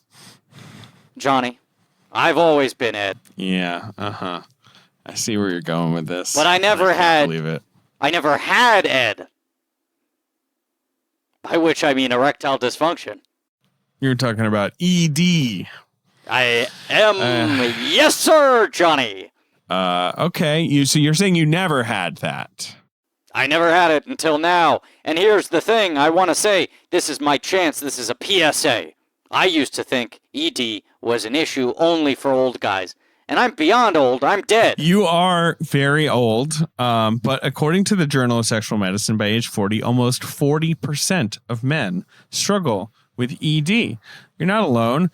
And if you hook up with HIMS, they're going to connect you with licensed medical professionals online to see if prescription treatment is right for you, okay? Through HIMS, you can get the prescription medication that treats ED. It's real science, real solutions to ED. I'm dead Ed with ED. But it could happen to you, too. You're dead Ed and you've got some dead wood. Hey, very funny, Johnny. Yes, sir. Thank you. I mean, HIMS is going to connect you with a licensed medical professional. They can prescribe FDA-approved prescription medication. You're going to get the same active ingredient as that expensive little pill that's out there without the expensive price tag. This could cost you hundreds of bucks if you had to go through a doctor or pharmacy. Not so with HIMS. HIMS makes it simple and affordable. There's no embarrassing conversations. There's no expensive appointments. You answer a few questions online about your medical history. A provider will confidentially review it, and if approved, your medication is shipped directly to your door in discreet packaging. And shipping is free. No snake oil, no herbs, no hypnotism. No. Listen, try Hims today by starting out with a free online visit. Go to forhims.com/blank for your free visit. That's forhims.com/blank. forhims.com/blank. Now, prescription products are subject to medical provider approval and require a full online consultation with the medical provider who will determine if a prescription is appropriate. See website for full details and safety information, but remember that's forhims.com/blank. Now, if you'll excuse me, I need to pop some hymns so I can go to bed with the ghost of Joan Blondell. Good pull. Great job. Thank you. Anyway, they come across a little boy. This is the Newman character is the one who interacts with him most, and D'Amico. But he's a little boy who's a Beatlemaniac, who's got the haircut. His dad wants him to get a military crew cut, but he's holding mana in the form of 3 tickets to the Ed Sullivan show. Yes. And wait, what's the name of the greaser character again? Tony. Tony Smarko. Tony aggressively tries to just cut this kid's hair off, like in public. He's being a big old bully. Yeah.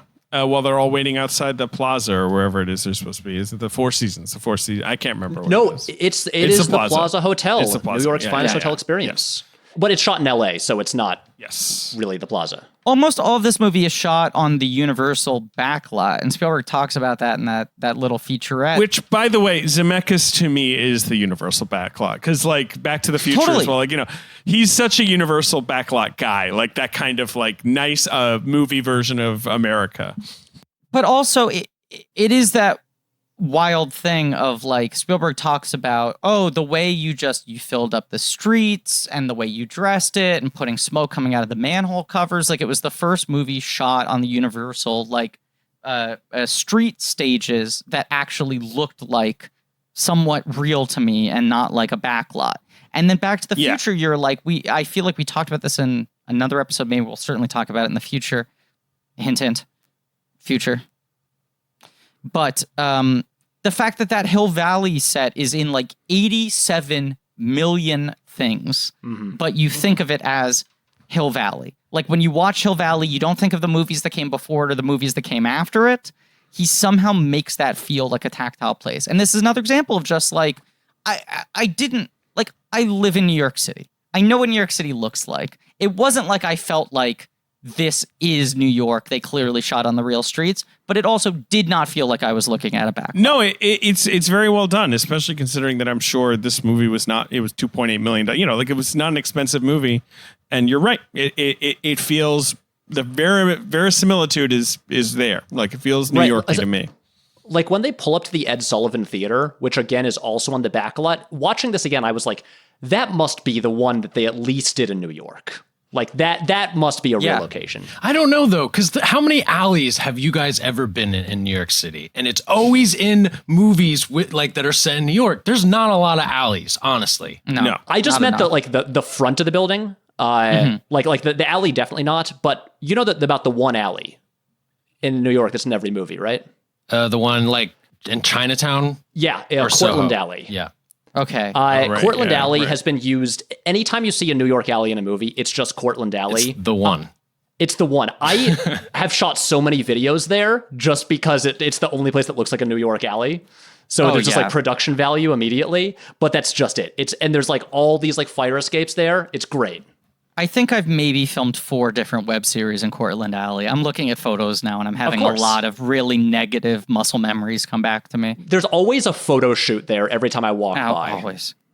The final major character here is Eddie Deezen, who I don't know if you guys checked out Eddie Deezen's Wikipedia page, but it is a journey. I guess not. I mean, I know Eddie Deezen. Let's see what's going on at his Wikipedia page, though. Okay, so my question for you guys is: when did you first become aware of Eddie Deezen? Grease, I think, definitely, because I saw Grease when I was a little kid, right? Like, and that's where because he is, to be clear, Eddie Deezen is like the nerd for the 70s and 80s, right? Or I guess is that the best? Like, he is Hollywood's version of a nerd. anyone who's doing a nerd is kind of doing an Eddie Deezen kind of thing, right? Because my thing was like, I think I saw Grease when I was like a little kid, but I have not seen it since then. So I knew him from, well, I loved Dexter's Lab. Yeah, he's Mandark. When I was like 12 years old. He's Mandark.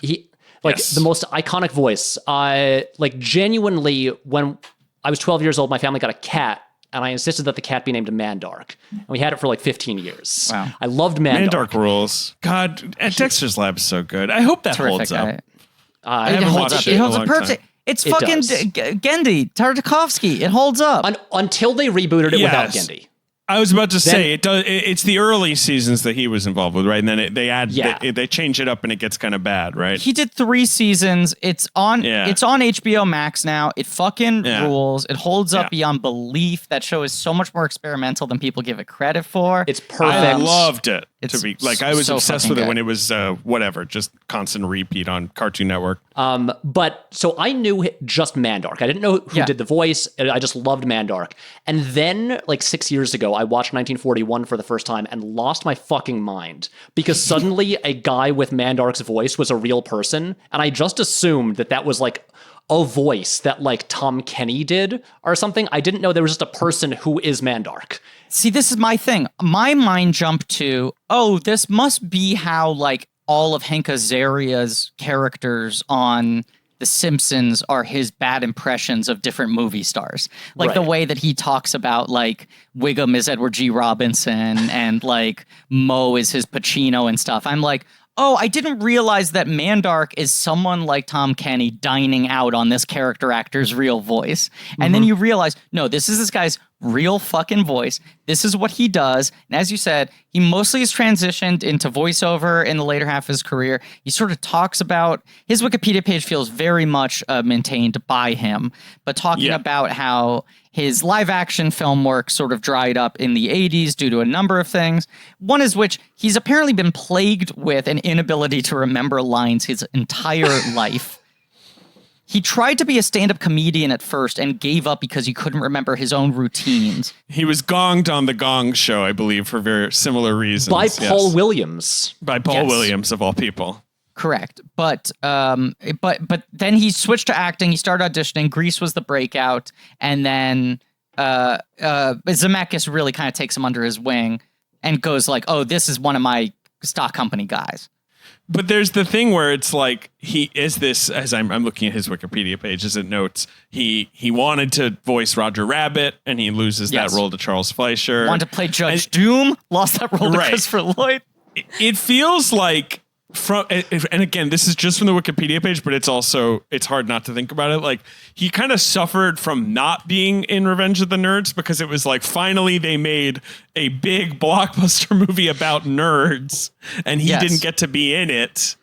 Like, even though they are doing an Eddie Deezen kind of thing, right? Like the Everyone, kind of they're dressed like pocket him, they're protector acting like guy. him. Yes. He makes it sound like they pointedly didn't hire him. I mean, the quote they have here Right. is he was deemed too geeky, that they would rather dress up quote unquote normal people as nerds than book the real thing. He says it's still the thing he gets recognized for the most, despite him not being in the movie. But that's like his arc from like, you know, the 70s into the early 80s is like Revenge of the Nerds kind of ends his career because suddenly other people just start being able to make money doing Eddie Deezen impressions rather than having to hire Eddie Deezen himself. I just also want to call out, he apparently had a starring role in a 1984 film that has what is now officially my favorite title of all time. He played the villain, mad scientist Menlo Schwartzer, in the film Surf 2: The End of the Trilogy. There you go. Which Surf, is like, it's like a Roman surf. numerals Yes. 2. Yes. The It's end like of a the trilogy. parody of surfer movies, right? Like it's some weird. Look at this. Yeah, he's in it. He's got a big hat. I'm seeing. Wait, Eric Stoltz is in it? Eric Stoltz is in it. Eddie Deezen is top billed. There, of course, was no Surf 1. It doesn't exist. There's only Surf 2, the end of the trilogy. I want to see this thing so fucking badly. The tagline for the movie is, the movie that gives insanity a bad name. I believe it is on YouTube, Griffin. If you wish to enjoy it, I think it's easily viewable these days. It used to be a cult object. It looks like. I will say I'm glad that I'm not a huge fan of the Polar Express, but I do love that Eddie Deezen comes back in it. I can't wait. That's interesting, huh? Okay. Yes. Well, anyway, I love the Zemeckis players. We're meeting them all here. It's much like Demi. Yeah. But they said Deezen was very much a thing. Yeah, I mean, Grease, he's mostly used as like a sight gag, right? Like they use him as sort of like he's a nerd. A fucking rim shot at the end of sequences to get a pie in the face or whatever. This, Gale said he wrote this character based on a real guy he knew who was insufferable. And Deezen walks in and they're just like, well, done. Right, we got it. Here we go. Like, fucking job's done for us. Deezen is like a self-professed, he claims that he's the biggest Beatles fan in the world. So the fact that he seems to be so plagued by not remembering dialogue and that hurting his career, you have to wonder if like half of his monologues in this movie are just him stream of consciousness spewing out shit. Yes. I mean, that is definitely, he's so good though. It's one of the, you just can't fake what he's doing. Like his weird sort of disconnection from conversation, like the way he kind of just talks through people and like isn't really hearing what they're saying and just kind of has his weird monologues. Like he's great. He's very, very funny. Well, it's also just that weird thing of like, he's one of these guys who would seem like a cartoon character, except you can tell this is really who he is, that he's not putting on a voice, that he's not dressing himself up, right? That this actor is pretty close to what he's playing. And then also that he's one of these bizarre performers who is in no way naturalistic, but it's so clear that this is his actual course of behavior that the weird stiltedness of it becomes very honest, because it's like, oh, the naturalism is the actor being comfortable being this uncomfortable and odd and stilted on camera, if that makes sense. It does. He just never makes eye contact with anyone the entire film. Right. I think of him as, Toby Radloff, the Harvey Pekar sidekick. Yes. Who, he's the other one. Like both of those guys, similar kind of generation, where it's just like, you can't fake this. This is just a type of a person. The internet doesn't exist. My brain is the internet. Yes, right. Exactly, he doesn't feel like an actor. He feels like as if Zemeckis or Gale had some weirdo friend that they just dragged into the movie and said, do that thing that you do all the time. Which I guess, he wasn't their friend, but it's almost kind of what's happening. Right. Well, and the character, the guy they based it off of, Gale said, is like a guy who drove me absolutely insane. And Deezen somehow makes this character kind of appealing because he is so earnest and good-natured. Even if he's like so bizarre, Yeah, he's not a malicious person. He's just he's a sort of a buffoon. And like, it's also kind of funny when he interacts with the Wendy Jo Sperber character, Rosie, right? And like after a while, they're at such similar energy levels that she's like, I guess you're my boyfriend. And he's like, what? No, I only care about the Beatles. Like, he's like, that's not his agenda.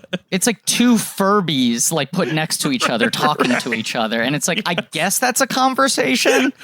And he's like, I thought you loved Paul. And I love that thing where she's like, well, yeah, Paul. I mean, but he's Paul, like, which Paul is like just this godly figure to her. He's not like, she doesn't really expect that she's going to have a conversation with him. She just wants to like touch him. Like she just has this weird urge where she's like, I just have to be near him. Something's going to happen if I do that. It's religious for her. Yes. Can I also just throw out last real life Eddie Deezen fact from his Wikipedia?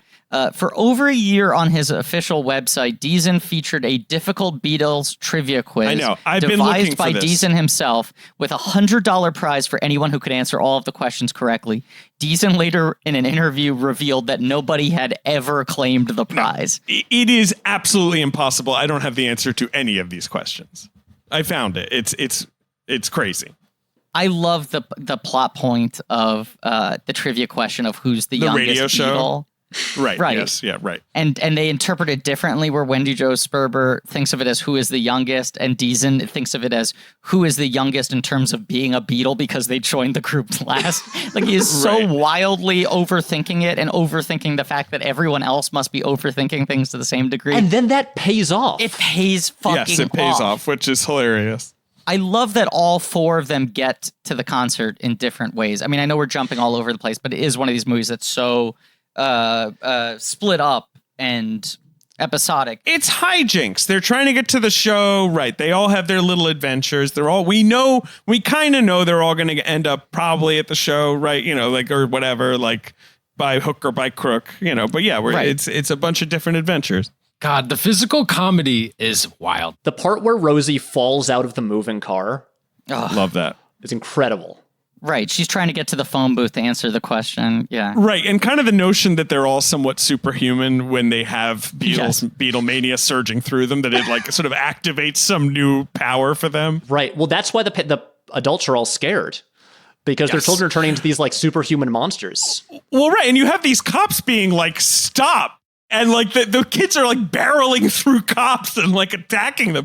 Dick Miller is so funny. They're destroying the cops. It's the kids gaining superpowers and going to war with the police and kicking them in the shins. God. Is Dick Miller another Zemeckis movie? He is, right?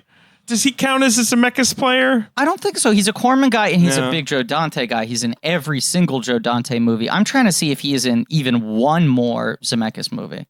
He's in Used Cars. Okay. I'm not. And 1941, but that's obviously not right. Right. Love Dick Miller, though, obviously. Yeah. But then, no, after this, it's he moves to the Dante zone primarily. Yes, it is like the dynamic between the cops and the kids, where the cops kind of hate that this is the fucking beat they're on. And also that somehow this has become the most difficult beat they've ever worked. Like the resentment of we have to fucking protect these limeys combined with how is this so hard? How is this the thing that's like physically knocking the shit out of me? And that's the thing that like wins Janice over, because she hates the Beatles because they're just this frivolous pop stuff and they're not singing about real issues like the protest music she likes. But then when like the Beatle fans like protect her and the kid from the cops, suddenly like that's like her wake up moment where it's like, oh wait, maybe this is like an anti-establishment thing. Maybe I do like this. Yeah, and that it is like it's its own counterculture, like that it's not in competition, and that there are also things that can come out of this nascent sort of movement that's building around this band.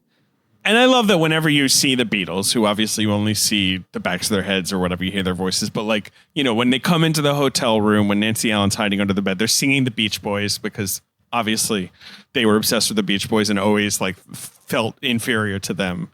And they seem kind of blasé about the show, and they're like, God, we sound bad. Like, is this even like going to work? Like, you know, like they're kind of just like, oh, whatever. Like, it reinforces that the Beatles were not really into their own godhood, you know, especially right now. Yeah. I just kept thinking about, because we so recently did our Beyond the Lights episode. So I watched that movie so recently. And that's a movie that's like someone desperately trying to attain this level of fame in a very manufactured, like, what are all the chess piece moves I need to make with the giant corporation behind me and my mother as a manager and all this sort of stuff. And she's like totally collapsing inside. And this is a movie where it's just like part of the magic of the Beatles and how they hit in a way that is hard to replicate is that they just seemingly were like, oh, no, no, we like playing. And like, even when they were at the eye of like the hurricane, they were just like, this is weird, isn't it? It only somehow stirred up the chaos around them even more, that they seemed so sort of like confused and unaffected by the chaos. Right, and you have like reporters being like, Paul, like, what about that? And then he's just like, well, I don't know, do I? You know, like they would give like cheeky I like answers. To put jam in my shoes, don't I? Like they were always giving these fucking nonsense answers. That early interview scene where the girl is like, I have to marry like John or whatever, and he's like, isn't he already married? And she's like, yeah, but what if she dies? Yes, there could be a plane accident, divorce or death. Right. Yeah. So that's right. Her little trio is her and Smirko and the kid. All three of them want to get to the concert. They have such a weird relationship with the kid because it's like they're protective of him, but they're also openly just using him for the tickets. He's the only one who really wants to go. Then, you know, the Smirko wants to go to literally like fucking like clown the Beatles, like to take them down in their biggest moment, sabotage their entire American career. And Newman, ostensibly like wants to use it as like a protest moment. So you have these three people unified who all have very different objectives in terms of what they want. Sperber just wants to win tickets. Like, she knows everything, and she knows that between all these radio stations, somewhere, somehow, eventually, she's going to be able to call in and prove her knowledge and win something, which is how she ends up with Deezen, who is similarly fanatical and even less socially competent. Who has basically just been living in the Plaza Hotel on the 7th floor for like an unknown period of time. He just stole a key and took over a room. It's like basically Frankweiler he's selling shit. sheet swatches. Yes. Yes. Yeah, I mean, the fact that his holy grail is just a piece of grass, a piece of like the grass, just the ground, like it's like a square foot, and he's like, I don't know which blade Paul stepped on, but it was one of them, and it's wrapped in tinfoil. It's just the unveiling of that is beautiful. So good. When you meet the character, he's ripping up carpet. Yeah, it's a great moment. That's the best plot line, right? Like that's the best plot line. I mean, I love Nancy Allen's performance so much in this. That's just RoboCop's fandom. You're too in the bag for RoboCop. Anything Nancy Allen does, you're like, well, that's the best. The payoff with her having this like after she just blows up her life and like calls off her wedding, ditches her fiance, and then just like breaks down sobbing watching this concert and grabbing her dress, like the shot of her like clenching her dress. That to me, that's like unexpectedly moving in a movie that has been just so manic up till now, and so the payoff of that makes it like maybe my favorite, just because I'm like, I feel something after I've just been like laughing through the whole thing. This is my argument. I don't think she's the best plot line, but I think she's the best individual performance and the most satisfying character journey. And the other moment is like when she sneaks into the hotel and has the moment where she's just gawking at the guitar and everything. That sequence is pretty incredible, especially because she's the one who feels sort of most like apathetic about all of this compared to the rest of the group. She has no real clear game. She's like, yeah, the Beatles, of course they're good, but my marriage is the real thing. And then she has this moment when she's like up close with their guitar that feels like she's seeing the eye of God. It's also very sexual. Yes. Like when she puts her ring in her shoe and then just strokes the neck of Paul's bass. I think they represent some sense of freedom for her and the idea that she doesn't need to like perhaps live the exact same life that like the previous generations have, that she doesn't need to be married by 18, and like with kids by 20 and everything. Yeah. No, of course not. Like she should have a youth, like she should have a youthful like experience as a person, which I guess, right. Teens are brand new. Basically the idea that anyone cares about that section of your life as a section of as a sort of independent section of adolescence. But I just like I like that it acknowledges the sort of sexual awakening aspect of Beatlemania, which is obviously part of it. And she's great. I love Nancy Allen. Very underrated actress, Nancy Allen, because I think she was seen as a bad actress in the 80s, right? The De Palma movies were sort of like go ahead. The De Palma movies are so stylized and her performances in them are so stylized that I think people wrote it off as like she's a bad actress because she wasn't a naturalistic actress. But she was doing what was asked of her in those films. She's matching those films perfectly, and her performance in this is really nuanced and naturalistic and really sweet. I also think there is that sexist thing very often where when a director has when a actress's career is primarily in their husband's films, people tend to discount them as an actor in their own right and more as just like, oh, they're like an extension of the director. They're like a piece. Like they're using their wife as like a prop, And I think, because like a lot of her biggest works were the De Palma movies, and they're so specific, and she worked with him so much. I don't know. I think she's a really underrated actor in general. Me too. And Officer Lewis rules. Their friendship is the last true good thing left in this world. So, that is that plot line. I like, I'm not putting a bow on it, but just we're talking about all this stuff out of order. I do like that Nancy Allen has this like total like spiritual awakening moment and sexual awakening moment, and Sperber just faints immediately, misses the entire concert, and when she comes to and they tell her that, she's happy about it. Like she's like great. Of course. I just had to know I was in the room. Like seeing the concert's almost irrelevant. Right, because my mom's description of, I think she was at Candlestick Park, but it's much like Shea Stadium. It was that tour, as I said. Like, it's just, she was just totally frustrated. She couldn't hear a thing. Everyone was screaming, and it was just like, you either have to, because the whole, the sound systems just could not stand up to 55,000 screaming people. Like, you either had to just give yourself over to it and be like, yeah, no, I'm not actually going here to see and hear the Beatles. I'm going here to have a collective maniacal experience. Like, and like, I think my mom was more like, but don't you, right. Like, it's just like, I guess I'm just going to look at the Beatles, standing on home plate or whatever, like standing on the pitcher's mound. Like, I'd be like, okay, well, there they are. It's also like Sperber's going to spend the next 70 years of her life telling people about the time she literally fainted at the Ed Sullivan show. Like, she's going to dine out on this. It's a better story than if she had watched it and had the same experience as everyone else. It's a fair point. Real quick, can we just touch upon the mustard boy? Because I found that it's a part big third act twist. Disconcerting. Sure. I didn't love that whole moment in the movie. I understand that the commitment to her wanting to get the photograph, she'll go this far, but rough. It's a type of comedy that I think peaks late 80s, early 90s, which is like, what's the weirdest fucking sexual fetish you can give someone? He wants to be a sandwich.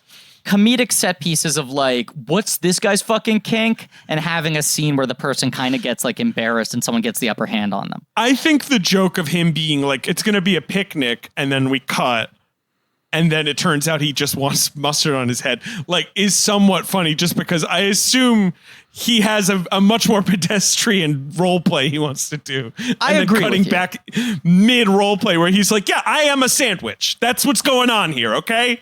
And you keep hearing his voice before it cuts back, as he's just like saying like faster, faster, faster. Right. And so they build up to the reveal of, and that's the whole thing. Like, when I first saw this, it's very silly. I was dreading what it was going to be for a while. And so it was kind of like a relief that like, oh, it's just silly. Well, and the initial fear also is that you're like, oh my God, is she gonna take the place of a call girl? Is she gonna just try what on earth is going on here? And you realize because she needs $50 to get in the back door, but no, she's got a whole blackmail scheme worked out essentially. She's the mover and the shaker. She's always looking at the big picture, looking for an angle. Yes. Yeah. And he wants to be a sandwich. Look, the man wants to be a sandwich.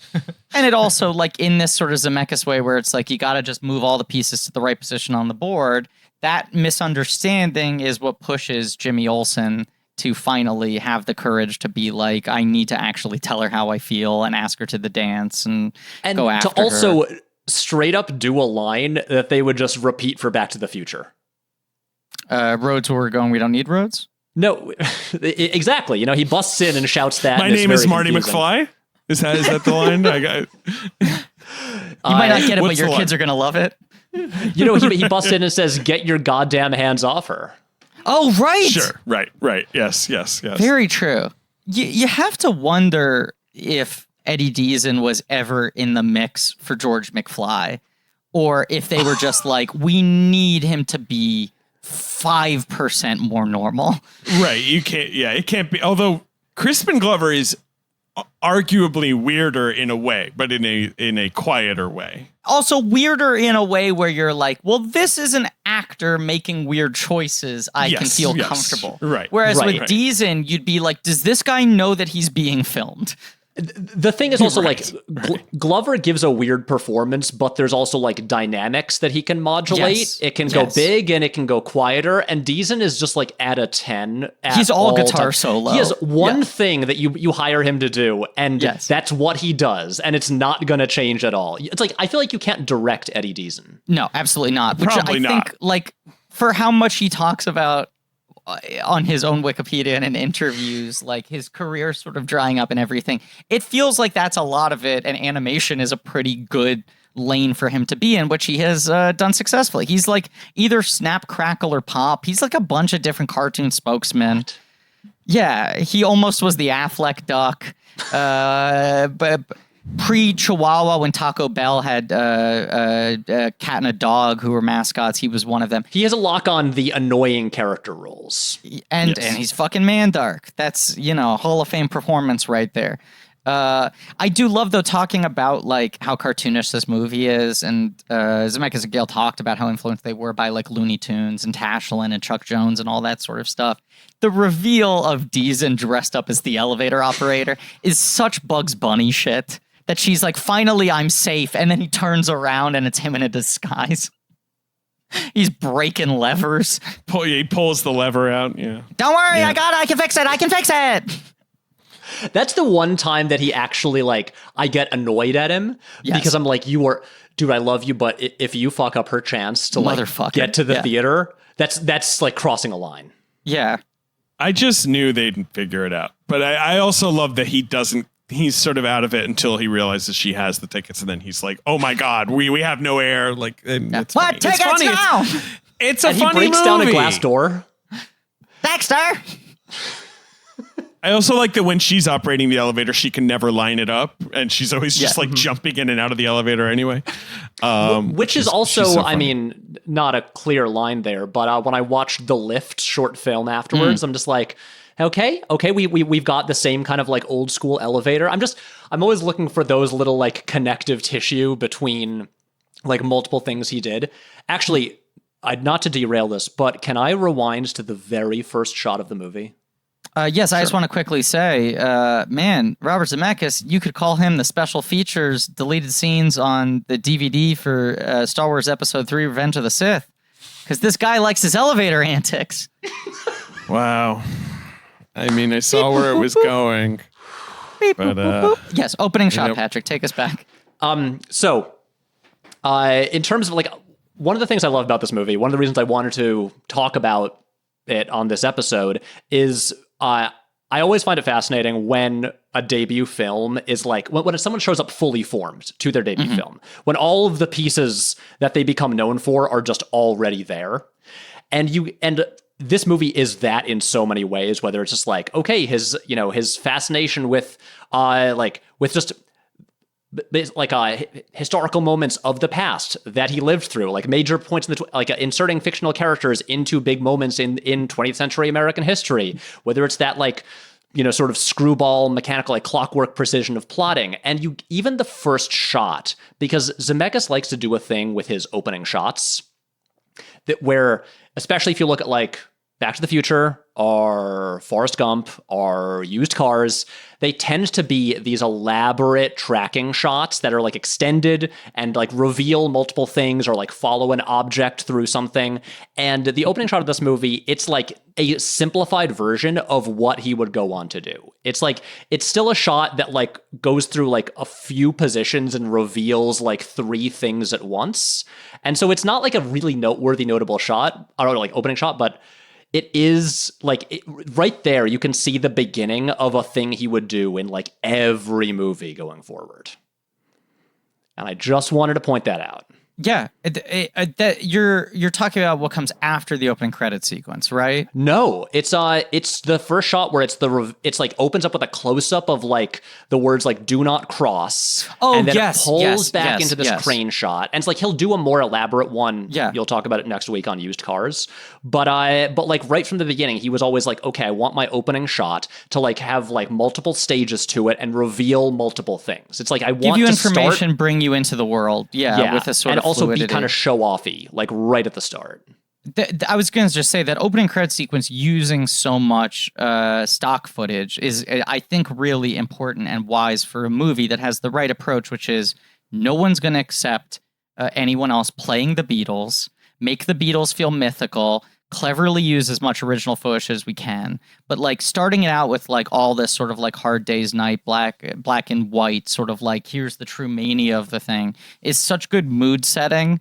And especially for like, I feel like younger generations or future generations watching that down the line, people like us, to be like, right, it was this insane. Like, you do need to remind yourself that it was actually this insane before the movie you're about to watch starts playing out at such a manic madcap speed. And then, yes, it's like one of those things that's just such a clever fucking move and feels like a tip towards like the things that Zemeckis would become obsessed with and possibly become overwhelmed by. But we're going to deal with the concert by shooting around the actual concert as much as possible. This fucking gambit he comes up with of having body doubles perfectly mimicking out of focus in the background, and then in the foreground, monitors showing what's happening on the camera. So you sort of get the best of both worlds. It doesn't just feel like you're using stock footage. It's integrated into the environment, into the movie we're watching. But you're also like, you're not going to get better than the actual Beatles. You're not going to make it any better than the actual thing. It's so simple. It's so lo-fi. It's so effective. And as like a comparison point, the guy he has, the impressionist who does Ed Sullivan, is like good, and he shoots him from a distance, but you are never not aware of the fact that you are watching a man with weird, like, wax museum makeup doing an Ed Sullivan impression. But and that's it works okay. for the You're movie, and it works for that fine character. to Totally works. impersonate Ed Sullivan, yeah, because Absolutely. he was a weird wax figure character in a weird. Absolutely. But it underlines how correct the choice is to deal with the Beatles themselves the way he did. That you're only ever seeing the back of their heads, an isolated line, and then for their performances, it's the footage, and then it's some out-of-focus limbs in the background. I mean, it's basically just a simplified version of what he did in all of Forrest Gump. Yes. It's right. Another way in which he's just sort of like calling out his future. Right. But like in that movie, we don't see Elvis's face, right? When he's like staying at the house. No. Right. And then they reveal like the footage on the TV. Right. And then, of course, there's all that other footage where he puts Forrest Gump into the historical settings. Yeah. Can I just say, because I want to hold myself accountable to this, so I'm going to say this on mic right now. David, you're about to get married to Forky. Sure. You're going. You're looking at me with dread. I'm not saying anything that you think I'm about to say. Okay.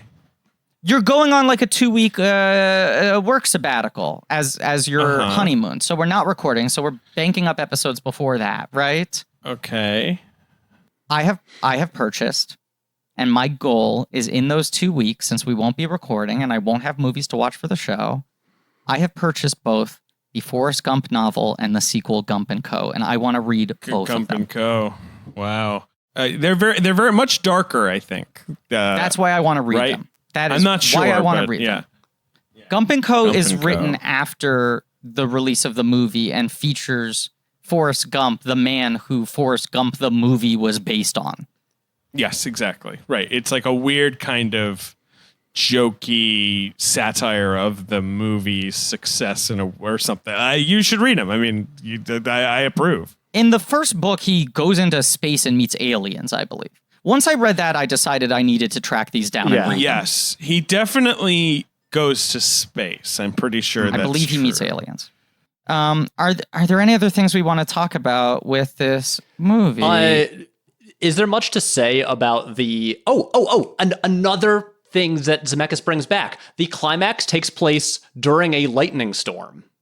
Yes, yes, that's true. Yes, the lightning storm that is essentially God intervening and telling Bobby DeCicco, like, you will not be stopping the Beatles. Like, you know, he's taking an axe to the satellite dish and the lightning, and he's like, fine, I give up, you know. It's so great.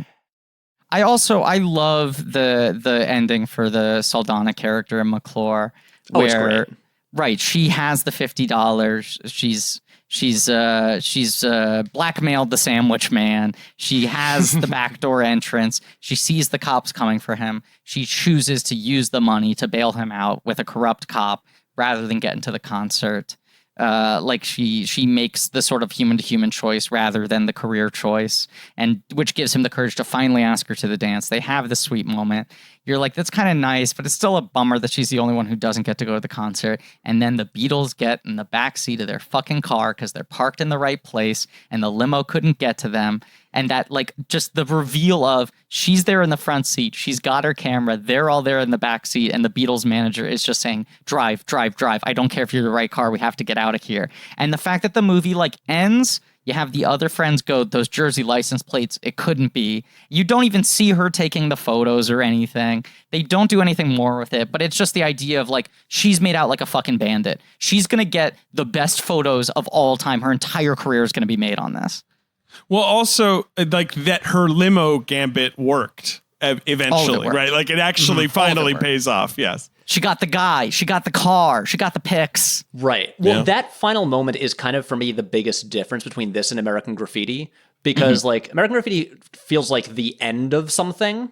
Yeah. It's like a last hurrah before it all kind of comes to an end. And this kind of ends with, like, the promise of, like, what this new wave of excitement that had, like, you know, arrived in the country, and everyone, like, leaves this full of optimism for, like, you know, like, suddenly Pam, like, is now free and could do anything. Right, her life has opened up, yeah. Exactly. Like, Grace gets her photograph. She gets, like, the Beatles connection. Maybe she is going to have that great career as a photojournalist. Right. Yes, because Zemeckis is an optimistic guy. Rosie's going to have a really, really functional marriage to Eddie Deezen. Everyone... I do love that his name is Ringo Claus because his real name's Richard, and he feels like if Ringo could change his name from Richard to Ringo, then everyone should change their name from Richard to Ringo. Yeah. Right. I mean, they should have done, like, a more American Graffiti just called, like, I Want to Hold More of Your Hands, where we just return, like, a decade later, now that the Beatles have broken up. I would love that, especially if it wasn't directed by Zemeckis and was directed by someone else, and half of the cast members sort of showed up, but not really. I also I wish that Fred Claus there was a third brother and it was Eddie Deezen reprising his role of Ringo Claus. I wish it was Ringo, Fred, and Santa Claus. Agreed. They should do that, at least on Disney Plus. David, we've done 1978 as, like, the year in box office, or have we not done that before? We have. I just don't think there's anything to be done. Like, there's just so little. Star Wars was still the #1 movie when this came out. That's the only thing I could tell you. Or I don't know if it's number one, but it's still playing. Superman is the #1 movie of 78 for sure. I think so. This movie came out in April. Yeah. Yes. And Superman came out that Christmas. But the other big movies of the year: Grease, Animal House, Heaven Can Wait, and this is why I remember that we had done this before. Every Which Way But Loose, which so you're looking at Deezen and McClure, two of the biggest box office stars of 1978. Deezen's had a great year. Yeah. You also got, of course, Hooper, Burt Reynolds' big hit of the year. You got Jaws 2, which stinks, right? But so Spielberg, right? Spielberg's already being sequelified. Yep. You got Up in Smoke is one of the big hits of the year. Cheech and Chong. Oh, wow. The Deer Hunter. The Deer Hunter, which wins Best Picture. Yeah, you an Up in Smoke fan, Ben? Oh, fuck yes. Wait a second. Cheech and Chong is a franchise. Yes, right? Yes, they are a franchise. Here we go. Yeah. Here we go. Whoo, baby. No, we're not. Get we're ready not for doing 6 months of campaigning. Exactly. Because they made like 8 or 9. They made too many movies. You know, Ben it's like wants to do a Corsican Brothers commentary. Oh wait, no. I only thought it was the 3. No, because you got Up in Smoke. Then Cheech and Chong's next movie. Right. Yeah. Then you got Nice Dreams, which is sort of them doing an action movie, right? Then you got Things Are Tough All Over. I don't really know that one. I've never then you got then they went back to basics, Still Smoking. And then you've got the Corsican Brothers. You've got that's the weird one I remember. That's the weird and one. being like, okay, now they've really lost it. Yeah, that's kind of the last live action movie, I guess. After that, they've done an animated movie, but yeah. Yeah, that one looks really weird. Jesus. And their animated movie of a French novella. Yes, go ahead. Yes. No, I was just going to say their animated movie is called, let me check the title here, Cheech and Chong's Animated Movie. I wonder how that they arrived at that title. That's really intense. Yes. That's I wonder who the lead characters are and also what medium they chose to realize their story in. I mean, the weird thing is that Cheech and Chong, right? They should feel like one hit wondery, but of course, like Cheech Marin's such an amazing character actor. Like he's good anytime he pops, and he does so much TV. And then like Tommy Chong, right? He's like on that '70s show for forever, you know, right? He would be in stuff. Keeps on selling water pipes. He's killing it. Well, classic. Patrick, as someone who watched all of the Zemeckis filmography, do you have any guidance for us? Are there any things you want to sort of leave us with as we embark on this journey? Ooh, that's a very good question. I will say I'm so excited to hear your take on the most recent decade, the weird return to prestige dramas that don't click with audiences. The Allied flight, the walk, you know, that Marvin, obviously. Yeah, the decade of Marvin. Of them all. Yep. Exactly. Crazy decade. It is so wild how cleanly it almost tracks where you're just like 2000s mocap, you know? Like you have the two live action films at the beginning, but then he's like in mocap world. 2010s, he's trying to save the adult drama. Right. He's like, listen up, Hollywood. You don't make movies like this anymore, so I guess I got to do it. Right. But they're also insane. I mean, the big thing that it's funny that it like did not come up in this episode, but it's going to be such a major part. You'll just be talking about this for the next like 5 months, is just technology. Yes. Because it's really a thing where it's like, that's why like, I think Back to the Future 2 is going to be a really interesting discussion because like, that like, you know, that right after Roger Rabbit, and then like just the way that technology is going to come to dominate more and more of your conversations. He's always been a cutting edge guy, and it sort of gets ahead of him in a weird way, like where he was ahead of it and then it flips. That was your whole take in your video on him, that he's like this ultimate toy guy. Like that's the defining thing, is how much he loves his toys. And it's a thing that comes up a lot on this podcast because a lot of these guys fall prey to it, where they make the one movie where they get all the toys and then they kind of can't go back to thinking any other way. They have to keep getting bigger or pushing new things. And it's like Ang Lee with the high frame rate, Peter Jackson with everything, you know? A lot of these guys just get stuck. The thing is, this is kind of the miniseries that you guys have been building to for years, because you started with George Lucas, who was the ultimate example of it. Yes. And now, and Zemeckis was kind of like, he was like the next guy to get sucked into the digital toy world. Yeah. Yeah. And you look at like, I feel like Ang Lee keeps on saying, or when he was promoting Gemini Man, he kept saying like, look, maybe I'm going to flop. People don't like these movies. That's fine. But like, I have the clout to be able to try to push this technology. And I think it's important for future generations to have. And Zemeckis was saying such similar things during like the Polar Express Beowulf run. And everyone's like, shut up, stop it. Go back to using normal cameras. But now you're like, he did kind of work out the kinks for everyone else. Like everyone's fucking working on like the shoulders of what he did. Avatar certainly would not have existed had Zemeckis not done those 3 movies. Oh yeah, right. Did he need to spend a full decade doing that? Maybe not, but he did. He committed. But that's the thing, you also kind of can't argue with it big picture. Like you can argue with the individual films, and we will. Patrick, thank you so much for being on the show. Long overdue. Thank you for having me. Hell yeah. People should follow everything you do on YouTube. By the time this comes out, the beard will be gone? The beard will be gone. Yeah, Wow. It'll be gone not long after we record this episode. So I'll be able to see my face again, which will be exciting. Right now, your beard is bigger than your head. Yeah. Like I'm doing the exercise if we flopped you, if we just turned your skull upside down, right. The beard half is taller and broader than the rest of your skull. It's a weird time in everyone's lives, and a choice I made was to just not shave for like 5 months.